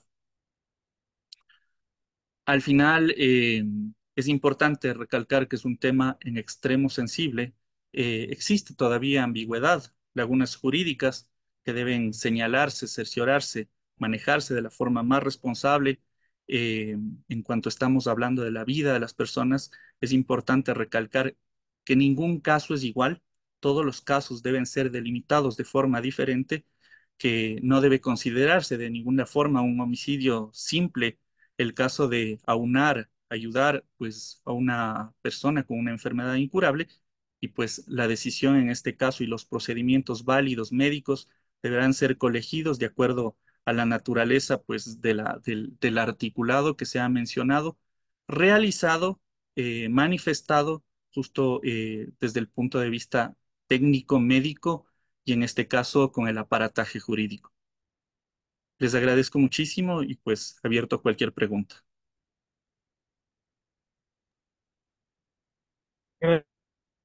Gracias, abogado Miguel Pontón, por su brillante exposición. Nos recuerda de que ya existen, ¿no?, antecedentes de sentencia por la Corte Constitucional en el marco de temas similares, pero también nos recuerda de que cada situación, cada caso, hay que medirlo de manera particular, individual.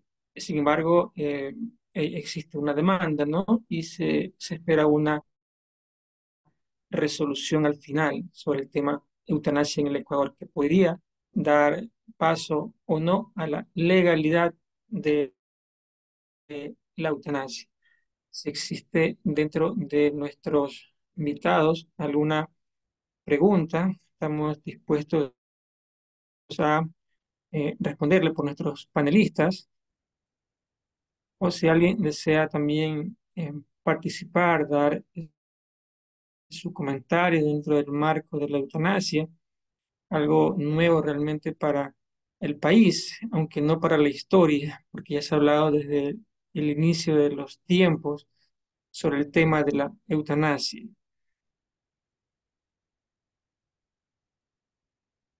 Confirma Estuardo si hay alguna una pregunta, algún comentario de nuestros panelistas, sino para ir concluyendo entonces. Estimado Denis, no tengo interrogantes por acá por parte del Facebook. No sé si en sala algún Ok, participante desea realizar.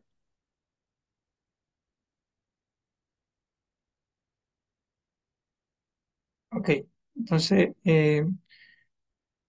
vamos a concluir. Esperamos que este conversatorio nos haya podido dar más luces y entender todo el marco sobre el tema de la eutanasia en el marco de las enfermedades terminales, ¿no? Entonces, también debemos entender el derecho de la dignidad, la autonomía, de la vulnerabilidad, de ser también, de emplear el tema de una forma integral y sensible, eh, para tener unos criterios y estamos conscientes de que de pronto no será eh, el único foro que se abra o el único conversatorio en el país. Yo creo que habría muchos más para tener más luces y entender más sobre el tema. Entonces, si no hay algún otro comentario, alguna pregunta, podemos dar por concluido este conversatorio. Agradecemos a los panelistas por su... Sí, sí, doctora, está al aire. Doctora Susana Alviar. Sí, puedo preguntarte, ¿puedo preguntar algo? Bueno, en primer lugar, agradecerles por la participación a cada uno de ustedes. Un gusto volverles a ver.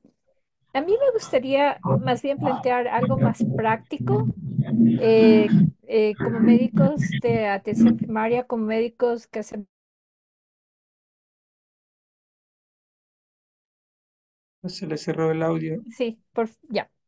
Y me gustaría preguntarles, por ejemplo, si tengo una paciente que ya tiene 20, 25 años de ser diabética, su condición está estable, pero ella ha oído mucho de que puede complicarse con una insuficiencia renal crónica, con diálisis, que puede tener un accidente cerebrovascular, que puede tener un infarto del miocardio. Y viene a la consulta un día y me dice, bueno, como me médica de tantos años, yo quiero que por favor te voy a dar, este es mi testamento. Si yo tengo que hacerme diálisis, no quiero. Si yo tengo que pasar a terapia intensiva, no quiero.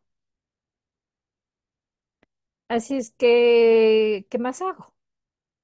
Y claro, te quedas sorprendido porque sabes que no sé si el testamento, este tipo de testamento, está legalmente aceptado en el país.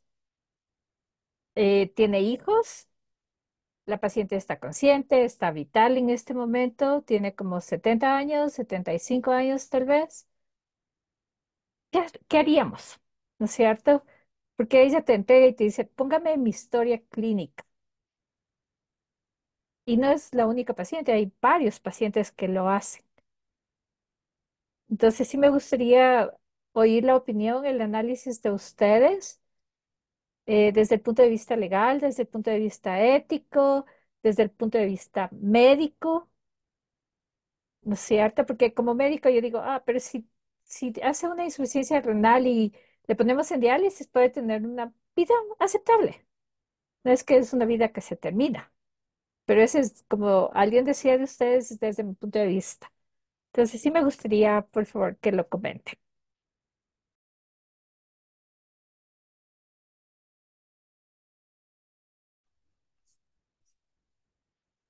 Claro, el doctor Martínez levantó la mano primero. Por favor, doctor.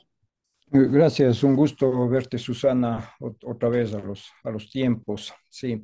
Creo que es importante considerar lo de las voluntades anticipadas como como un elemento legal dentro del país. Existe y eso se puede hacer ante notario.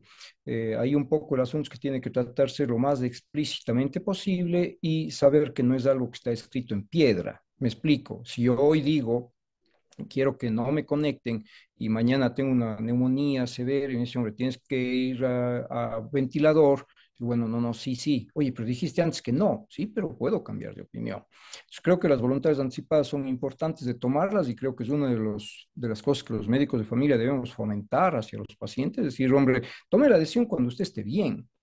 Es decir, hoy que estamos bien, tome la decisión de qué queremos que se nos haga, ¿no? Por otro lado, recordemos que no podemos nosotros obligarle al paciente a que se someta a tal o cual cosa.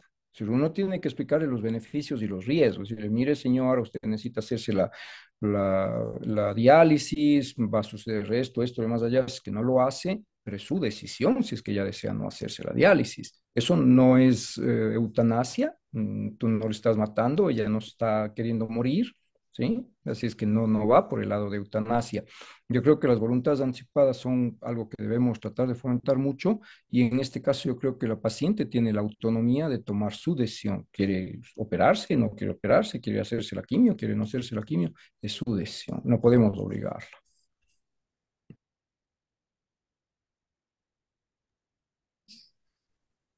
Ok, bueno, algo muy parecido a lo que dice el doctor Martínez. De hecho, nosotros como médicos hospitalarios, y sobre todo yo que estoy en el área más crítica del hospital, yo tomo en cuenta lo que dice el paciente en el mismo instante, porque es verdad que es muy importante lo que escribe el médico, sea de atención primaria, el mismo médico que lo recibe en emergencia. Mira, el paciente no quiere y te lo escriben y te lo firman. Perfecto. Pero en el momento que el paciente está con la insuficiencia respiratoria, está con la sensación de muerte inminente, es cuando, y si estaba previamente con sus capacidades cognitivas totales, el paciente puede llegar a tomar la decisión sí, y te dice sí, porque una cosa es estar aquí bien hasta que progresivamente se deteriora el paciente y dice definitivamente me ahogo, me muero, ¿ok? Lo he visto. También pasa que es el deterioro cognitivo y eso tiene que reposar. No sé, bueno, más que no sé, que me corrija el abogado, tiene que reposar El derecho del paciente. la voluntad anticipada del paciente que se deteriorará o se estuvo deteriorando en el tiempo, ¿ya? Y que tomó la decisión de no llegar a la terapia intensiva, de no someterse a la diálisis, ¿ya? Y tiene que reposar con en las manos de su familiar, me imagino que debidamente notariado, muy aparte de que usted como médico de atención primaria lo puso en historia clínica, porque hay que recordar una cosa, nuestro sistema de, de red pública suena a red pública porque nos ayudamos, pero nuestro sistema informático no está entrelazado. Entonces, lo que usted está haciendo en su consultorio, literalmente queda en su consultorio, mi querida doctora, y yo no me voy a enterar lo que pasó con usted y entre su paciente y usted. No te Entonces, conduzco. entonces definitivamente tiene que ir, yo me voy a regir como médico hospitalario en lo que en ese momento me diga el familiar, me firme el familiar o en su defecto, que el paciente tenga, si todavía tiene todos sus estados cognitivos bien, eh, lo que él me diga, porque muchos están en insuficiencia respiratoria, pero no están encefalopáticos, por lo tanto tienen toda su parte cognitiva bien y pueden tomar la decisión, así sea en la desesperación. Gracias. Doctor Enrique, por favor, mano. Sí, para no perder el hilo, démosle paso al abogado Miguel para la pregunta, que responda a la pregunta que le hizo la doctora y de ahí yo hago mi comentario. Listo. Gracias, querido doctor Enrique. Nada más aclarar, en realidad existe, como en este caso de la demanda de inconstitucionalidad, una declaración juramentada frente al notario público. Les dejo a ustedes como médicos en realidad la prolijidad de dar acertadamente un criterio de cuándo puede existir o no eutanasia. He leído justo la declaración juramentada de Paola Roldán, que tiene una enfermedad bastante grave, que es la esclerosis lateral amiotrófica, si no me equivoco, y me corrigen dentro de ello, pero dentro de la declaración juramentada, entiendo, cada enfermedad tiene su gravedad, su estado y su momento también, pero dentro de la declaración se señala justamente por parte de Paola que para ella cosas tan simples como una arruga en una sábana puede causar dolor, que el tema de comer justamente cosas pequeñas incluso pueden provocar asfixia. Entonces, la consideración o la valía médica técnica en este caso es importantísima. Lo aclaraba, lo decía al final justamente de la conclusión. Tiene que ser muy acertado el criterio técnico, muy ético, desde la parte profesional médica, y cada caso corresponde a un análisis diferente. Actualmente, si se solicita justamente la eutanasia, pues recaería sobre un homicidio simple, está penado como tal y pues no se da paso en este momento actual antes de un dictamen que puede ser, como mencionaba, un hito para dar paso ya a la formulación de una norma o una ley o para incluso dar una revisión de ciertos casos, si se aceptarían o no. Pero dentro de la parte médica ya le corresponde justo a los médicos bajo el análisis y sugerencia, pues no sé si existe algún tipo de listado de las enfermedades graves, crónicas, agudas que podrían entrar dentro de este acápite y podrían ser aceptadas.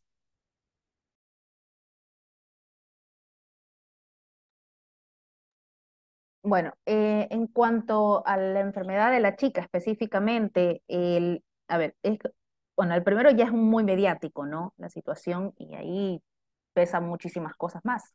Sin embargo, como lo dije en su momento dentro de mi exposición, cada caso va a un staff. Este tipo de cosas va a un staff para poder hacer la adecuación del esfuerzo terapéutico, ya que es una paciente que si llega al hospital probablemente va a necesitar terapia intensiva, ya que sus funciones progresivamente van a irse debilitando al punto de no poder respirar.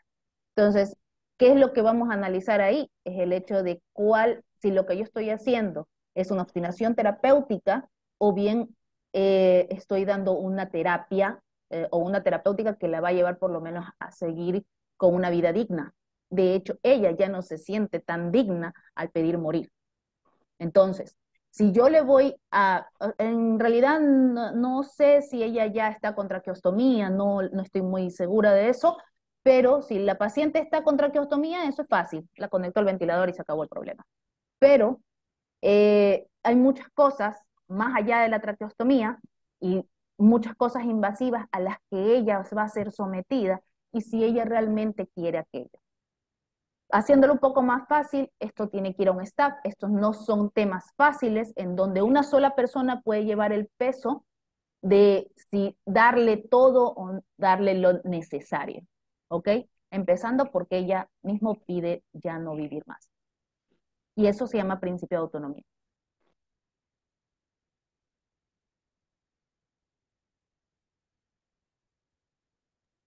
Ok, Denis, bueno, buenas noches. Volviendo al contexto que nos mencionaba la doctora Susana, de esta paciente de 70 años que tiene una diabetes, un cuadro crónico, y a la vez pues ya está iniciando un proceso de insuficiencia renal. Ahora ella llega a mi consulta y me solicita pues practicarse su eutanasia porque considera que su estado de salud no es tolerable. Pues no.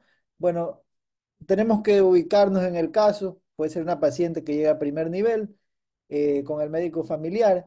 Entonces, importante aquí la comunicación médico-paciente, ¿ya? Y la parte de educación para la salud.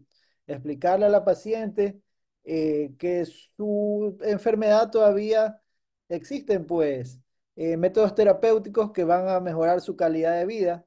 Podríamos apoyarnos también con la parte de psicología, ya quizás la paciente está pasando pues por un episodio depresivo, ya estudiar bien su entorno familiar para ver cuáles son su situación de acompañamiento. Quizás es una paciente que no tiene pues el acompañamiento debido, eh, por parte de la familia. Entonces es importante pues la comunicación, como les decía, médico-paciente, explicarle cuál es su situación, las diferentes alternativas terapéuticas. Se podría hacer asimismo un apoyo o staff con los diferentes profesionales, nefrólogo en el caso pues que ya exista una insuficiencia renal más avanzada, el psicólogo para hacer terapia cognitiva, pues, y así llegar a un mejor fin. O sea, creo que en el caso de ella no podríamos tomar la decisión de que está apta para una eutanasia, ¿no?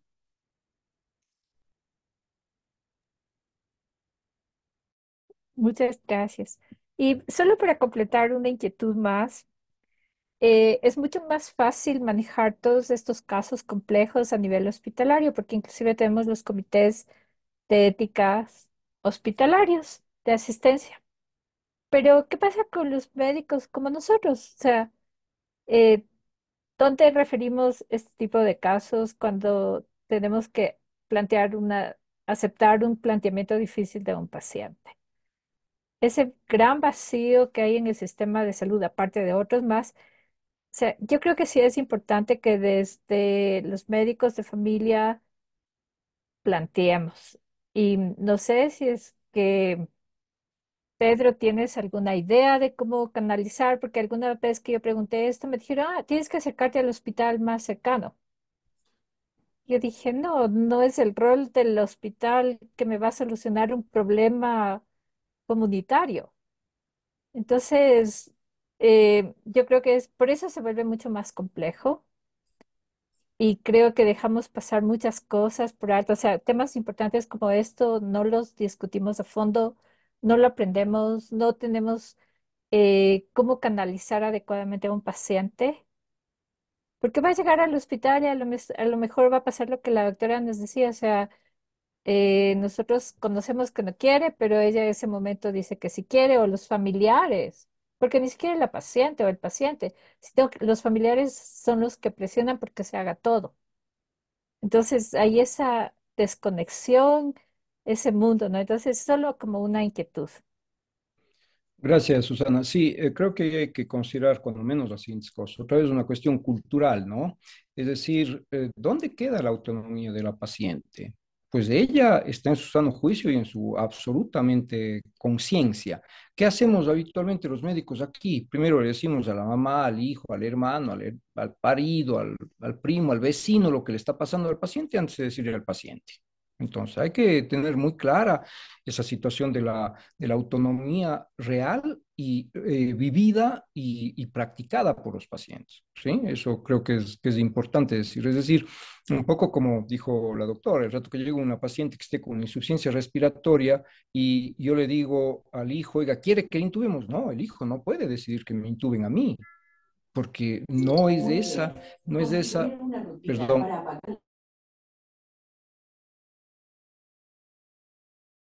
Perdón, un ratito, ahí me agarró la inteligencia artificial por acá haciendo otras cosas. El punto es que un hijo mío, un hermano, un padre, no puede tomar la decisión por mí, salvo que haya sido el doctor Pontón aclarar esa situación bien. La cuestión es que sea nombrado tutor legal. Yo no puedo decir a mi mamá, por mi mamá, oiga, sí opere o no le opere. ¿Sí? O sea, eso tiene que ser también legalizado, ese tema. Por otro lado, el punto es, esta paciente, si es que tú tienes que derivarle por algún motivo, sí, la pregunta es, ¿dónde está esta paciente? ¿Está en su domicilio? ¿Es tu paciente particular? ¿Es una paciente MSP? ¿Es una paciente IES? ¿Quién es esta persona? ¿No es cierto? Y dependerá de ello qué es lo que podrías o no podrías tú hacer. Si es una paciente particular que no tiene IES, no tiene MSP ni nada, pues simplemente es una decisión que la toma ella contigo, con tu voluntad anticipada ante notario. Tú la guardarás no anotado en la historia clínica, sino ese documento notariado queda evidentemente en la notaría y por tanto eso te releva a ti de una posibilidad de que no has hecho lo que en teoría tenías que hacer. Entonces, yo le había dicho que debía hacerse o no. Entonces, dependerá de la circunstancia a dónde se pertenece a esta paciente, a ver si que debe o no debe ser derivada a un nivel superior de complejidad. Esa sería mi respuesta. Muchas Eh, gracias, doctora. sí, doctora, verá, hay una cosa muy importante que nosotros a veces no tomamos en cuenta. Lo que pasa es que cuando el paciente llega a su unidad y llega, le voy a poner algo muy, hace una insuficiencia renal prerrenal o reagudiza su renal crónica. Pero el paciente viene por una gastroenteritis, pero obviamente hasta por una gastroenteritis muy profusa, yo puedo llegar a morir. Y puedo llegar a terapia intensiva, así sea. Pero el detalle es que usted no puede saber en el primer nivel qué tan mal le puede ir a ese paciente. O sea, usted realmente su único deber en ese momento va a ser derivarlo para que el segundo o tercer nivel haga lo que tenga que hacer y en su momento se verá, porque como dijo el doctor muy bien dicho, todo es revocable y nada está escrito en piedra. De hecho, dentro del consentimiento informado del MSP está, que es la 024, dice muy claramente revocatoria del consentimiento informado, en donde yo puedo decir, no, ahora sí quiero que me operen, que me pongan, lo que sea. Entonces, si en el momento, incluso, si era algo totalmente tratable, sin tener que llegar a terapia intensiva, usted solamente tiene que derivarlo. Yo como médico hospitalario cojo el hidrato, se le acabó el problema. ¿Ok? Ya la situación de si internarlo en terapia intensiva o si pasa o cualquier otra cosa, es ya dentro del hospital y usted muy probablemente incluso puede que ni se entere, porque tal vez no pase por usted, sino que se van directamente al hospital. Eso es por un lado. Y por el otro, pues tiene que haber mucha comunicación con los familiares, porque como hemos conversado muchas veces los familiares, como decía uno de mis mentores, el que más deuda de amor tiene con con ese paciente es el que más va a querer que viva y se va a agarrar tanto a ese paciente que no lo va a querer dejar morir, ¿sí? En mal plan, me refiero al hecho de que no importa lo que pase, yo lo necesito vivo, ¿ok? Entonces, y él se va a oponer a la mayor parte de cosas. Lo que yo le puedo decir ahí es, como primer nivel, básicamente tratar de derivarlo y ya en el hospital pues se verá si el paciente procede o no procede, porque todo se da en el momento más inminente de la muerte, cuando peor está. Por la experiencia le digo que muchos han firmado no quiero intubarme, no quiero ponerme vía central, no me quiero hacer diálisis, pero en ese momento incluso el familiar toma todas las decisiones, lamentablemente, y de las peores decisiones porque intuban pacientes, quieren intubar a su familiar cuando básicamente se vuelve un encarnizamiento terapéutico, ¿ya? Y la otra, muy importante, muchas veces estos pacientes llegan, ya no se quieren intubar, perfecto, dicen no me quiero intubar, no esto, pero se le dan las medidas mínimas. No es tampoco porque no se quiere intubar, no lo voy a mandar a su casa, no es así. Si él necesita un antibiótico, caramba, el antibiótico no se le niega a nadie, la hidratación a nadie. Lamentablemente, cuando viene la situación de la necesidad de diálisis, la necesidad de diálisis sí es inminente. O sea, la diálisis puede que usted lo vea despierto, pero posteriormente el paciente se va a deteriorar. Pero si tiene una neumonía, muchas veces no todas las neumonías se intuban, ¿ya? Incluso las graves. Algunas con un alto flujo, con un buen antibiótico y una buena hidratación, el paciente sale. Entonces, por eso ya en el hospital muchas cosas se delimitan. Es lo que yo puedo acotar. Muchas gracias. Muchas gracias. Sí, nada más un pequeño comentario a eso, ¿no? Es absolutamente claro lo que dice la doctora y de todas formas, otra vez volvemos al punto, esa autonomía no es tal. La mamá, el hijo, el hermano es el que, entre comillas, decide y eso no está bien. Ese como primer comentario. El segundo, sí, lo que se podría aliviar con eso, con lo que bien lo dice la doctora, absolutamente claro, es los cuidados paliativos. Es decir, yo llego con insuficiencia respiratoria, tengo ELA, y la doctora me dice, oiga, ¿le puedo intubar? Yo digo, no, no quiero intubar, me estoy ahogando. Sí, pero no quiero que me intube. Oiga, póngame morfina, cédeme a que me muera tranquilo. O sea, no me va a dejar que me muera así en vivo, ¿no es cierto? Entonces es un poco esa diferencia que hay que también tomar en cuenta. No es cuestión de que al paciente muchas de las veces suele suceder en algunas instituciones que le dicen, sí, sí, vayan nomás a morir en la casa. como si fuera que uno llega a la casa, se acuesta y se muere.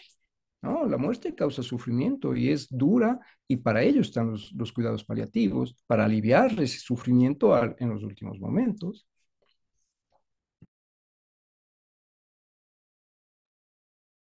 Galo está pidiendo la palabra, Galo Sánchez. Sí, Galo Sánchez. Muy buenas noches con todos. Qué lindo escuchar este tema que está actualmente visto aquí a nivel de Ecuador. A mí un comentario nada más en una investigación que realizamos, la futilidad, ese sentimiento de tratar de mantener al paciente por todos los métodos no se conoce muy bien en los profesionales hospitalarios.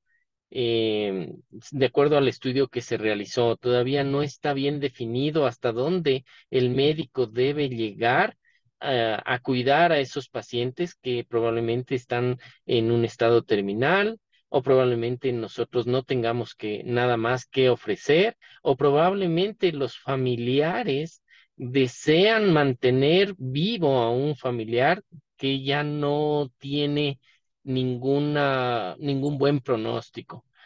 Solo ese era un comentario que quería mencionar al respecto de todo lo que nosotros hemos estado escuchando. Muchísimas gracias.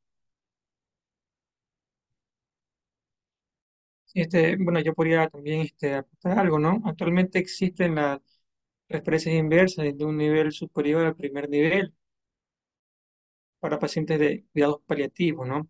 Creo yo que sí, bueno, y cada vez es un mayor número que antes, ¿no? Va en aumento.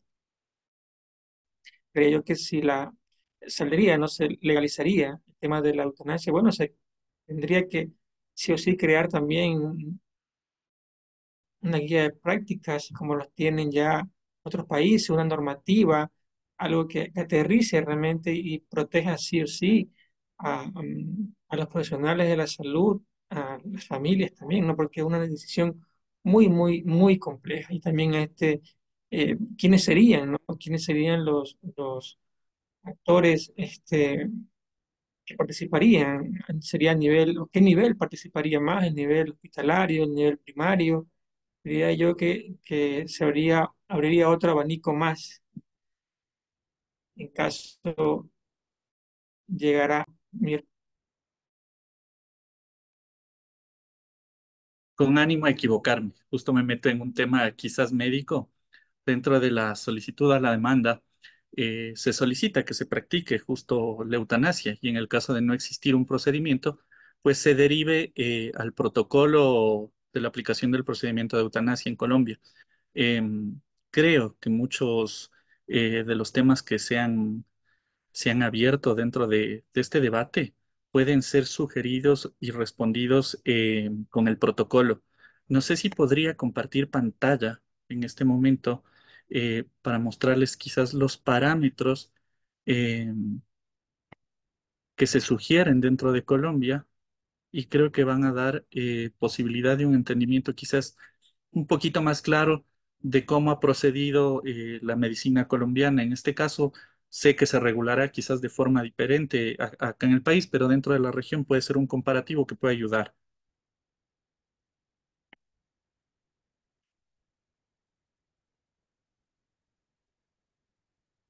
Perfecto. Aquí se puede ver. Justamente este es el documento, es el protocolo para la aplicación de procedimientos de eutanasia. Esto es del 2015, justo a la emisión de la norma. Y dentro de ello ya se señala justo las recomendaciones sobre los procesos de evaluación que garanticen al paciente la capacidad de solicitar la aplicación de la eutanasia. Revisaba y hacía un comparativo frente a los criterios que se daban por parte de los panelistas y un poco va en la misma aplicación. Como requisito uno, la condición médica, que es la primera revisión. Como requisito dos, la evaluación del sufrimiento. Se señala y se aclara que debe ser una enfermedad justamente eh, en estado terminal y que sea intolerable. Como requisito tres, la inexistencia de alternativas de tratamiento o cuidados razonables. Como requisito cuatro, la persistencia en la solicitud explícita, la evaluación de la capacidad para decidir La segunda valoración, en este caso se mencionaba, y acojo un poco sus palabras, el staff médico junto al médico especialista que revisaría y al final la integridad de la evaluación. Se señala que se verificará que el paciente, su familia o cuidadores han sido informados de cada etapa del proceso y acompañados por la psicóloga si es requerido. Voy, si me permiten, por parte de los panelistas y en este caso por parte de Denis, compartirles este documento que creo que va a ser de valía justamente para la lectura en este momento tan valioso del país, revisarlo, analizarlo, pues, y ver si podría ser considerado también dentro del nuestro. Claro, le agradeceríamos que nos comparta por este medio y para los panelistas, ¿no? También tiene levantado la mano el doctor Miguel Bolaños.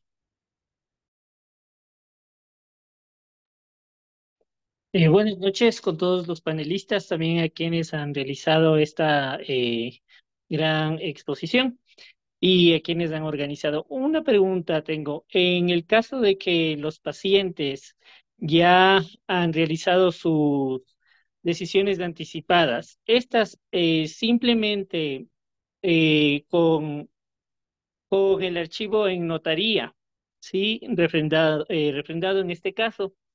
¿Es suficiente o necesariamente deben también tener otro tipo de proceso jurídico? Esto va más en el caso, como mencionaban, porque muchos pacientes en su etapa de sufrimiento terminal pueden ser sedados y obviamente no tienen ya la facultad para decidir en ese momento y los familiares muchas veces son los que toman las decisiones finales. ¿Cuál sería el mejor camino jurídico para que se mantenga el proceso autonómico de este paciente? Muchas gracias.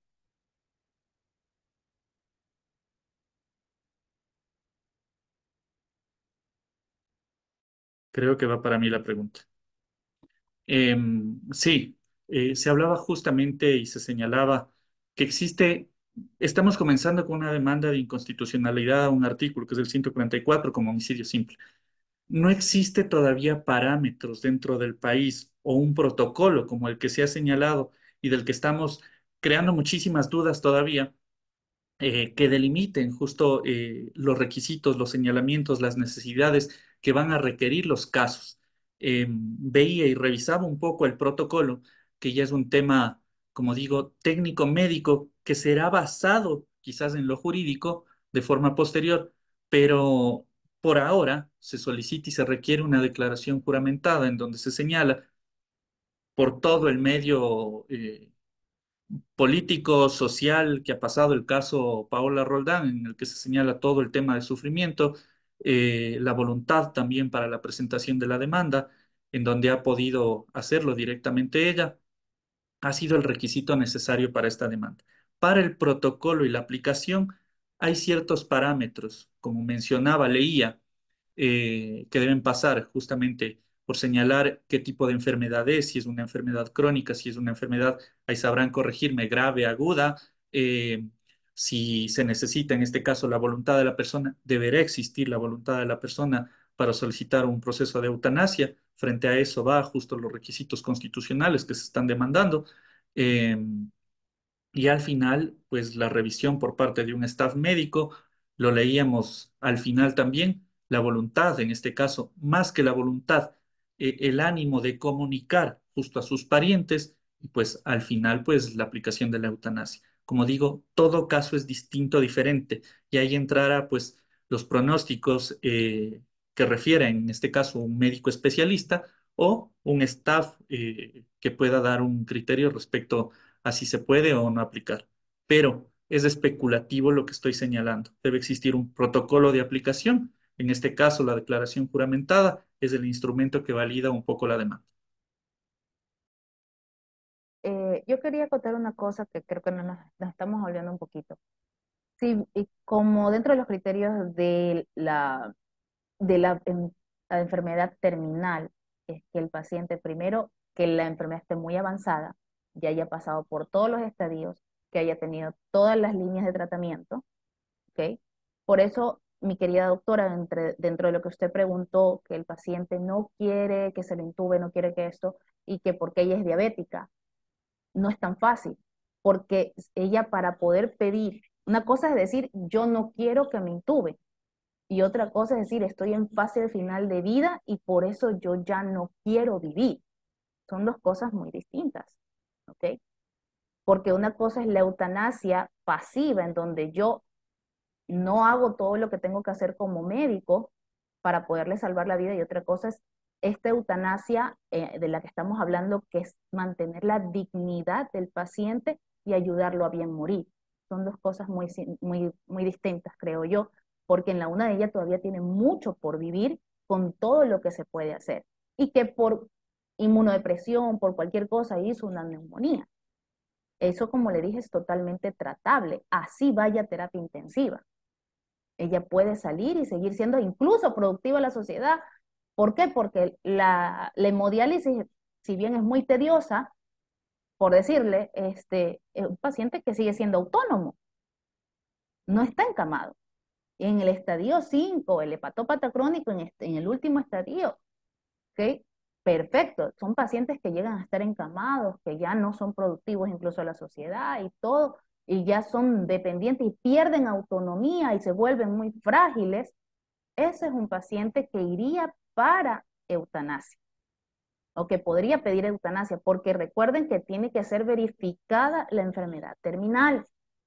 Si no, ¿cuál es el chiste? Cualquier persona dice simplemente yo me quiero morir y lo van a asistir médicamente para el suicidio. No es así, porque ningún médico, creo que nos formamos para ir a matar a nadie. Y no me van a venir a pedir a mí que les ayude a bien morir cuando todavía tienen mucho por dar. No es lo mismo que lo de la chica Roldán, ella es una crónica degenerativa, neurológica. Eso es, creo que, bastante distinto. Perdón, era la acotación porque hemos estado hablando de muchas cosas, de no querer llegar a la intubación, pero en pacientes que todavía tienen mucho, a pesar de las edades, ¿no?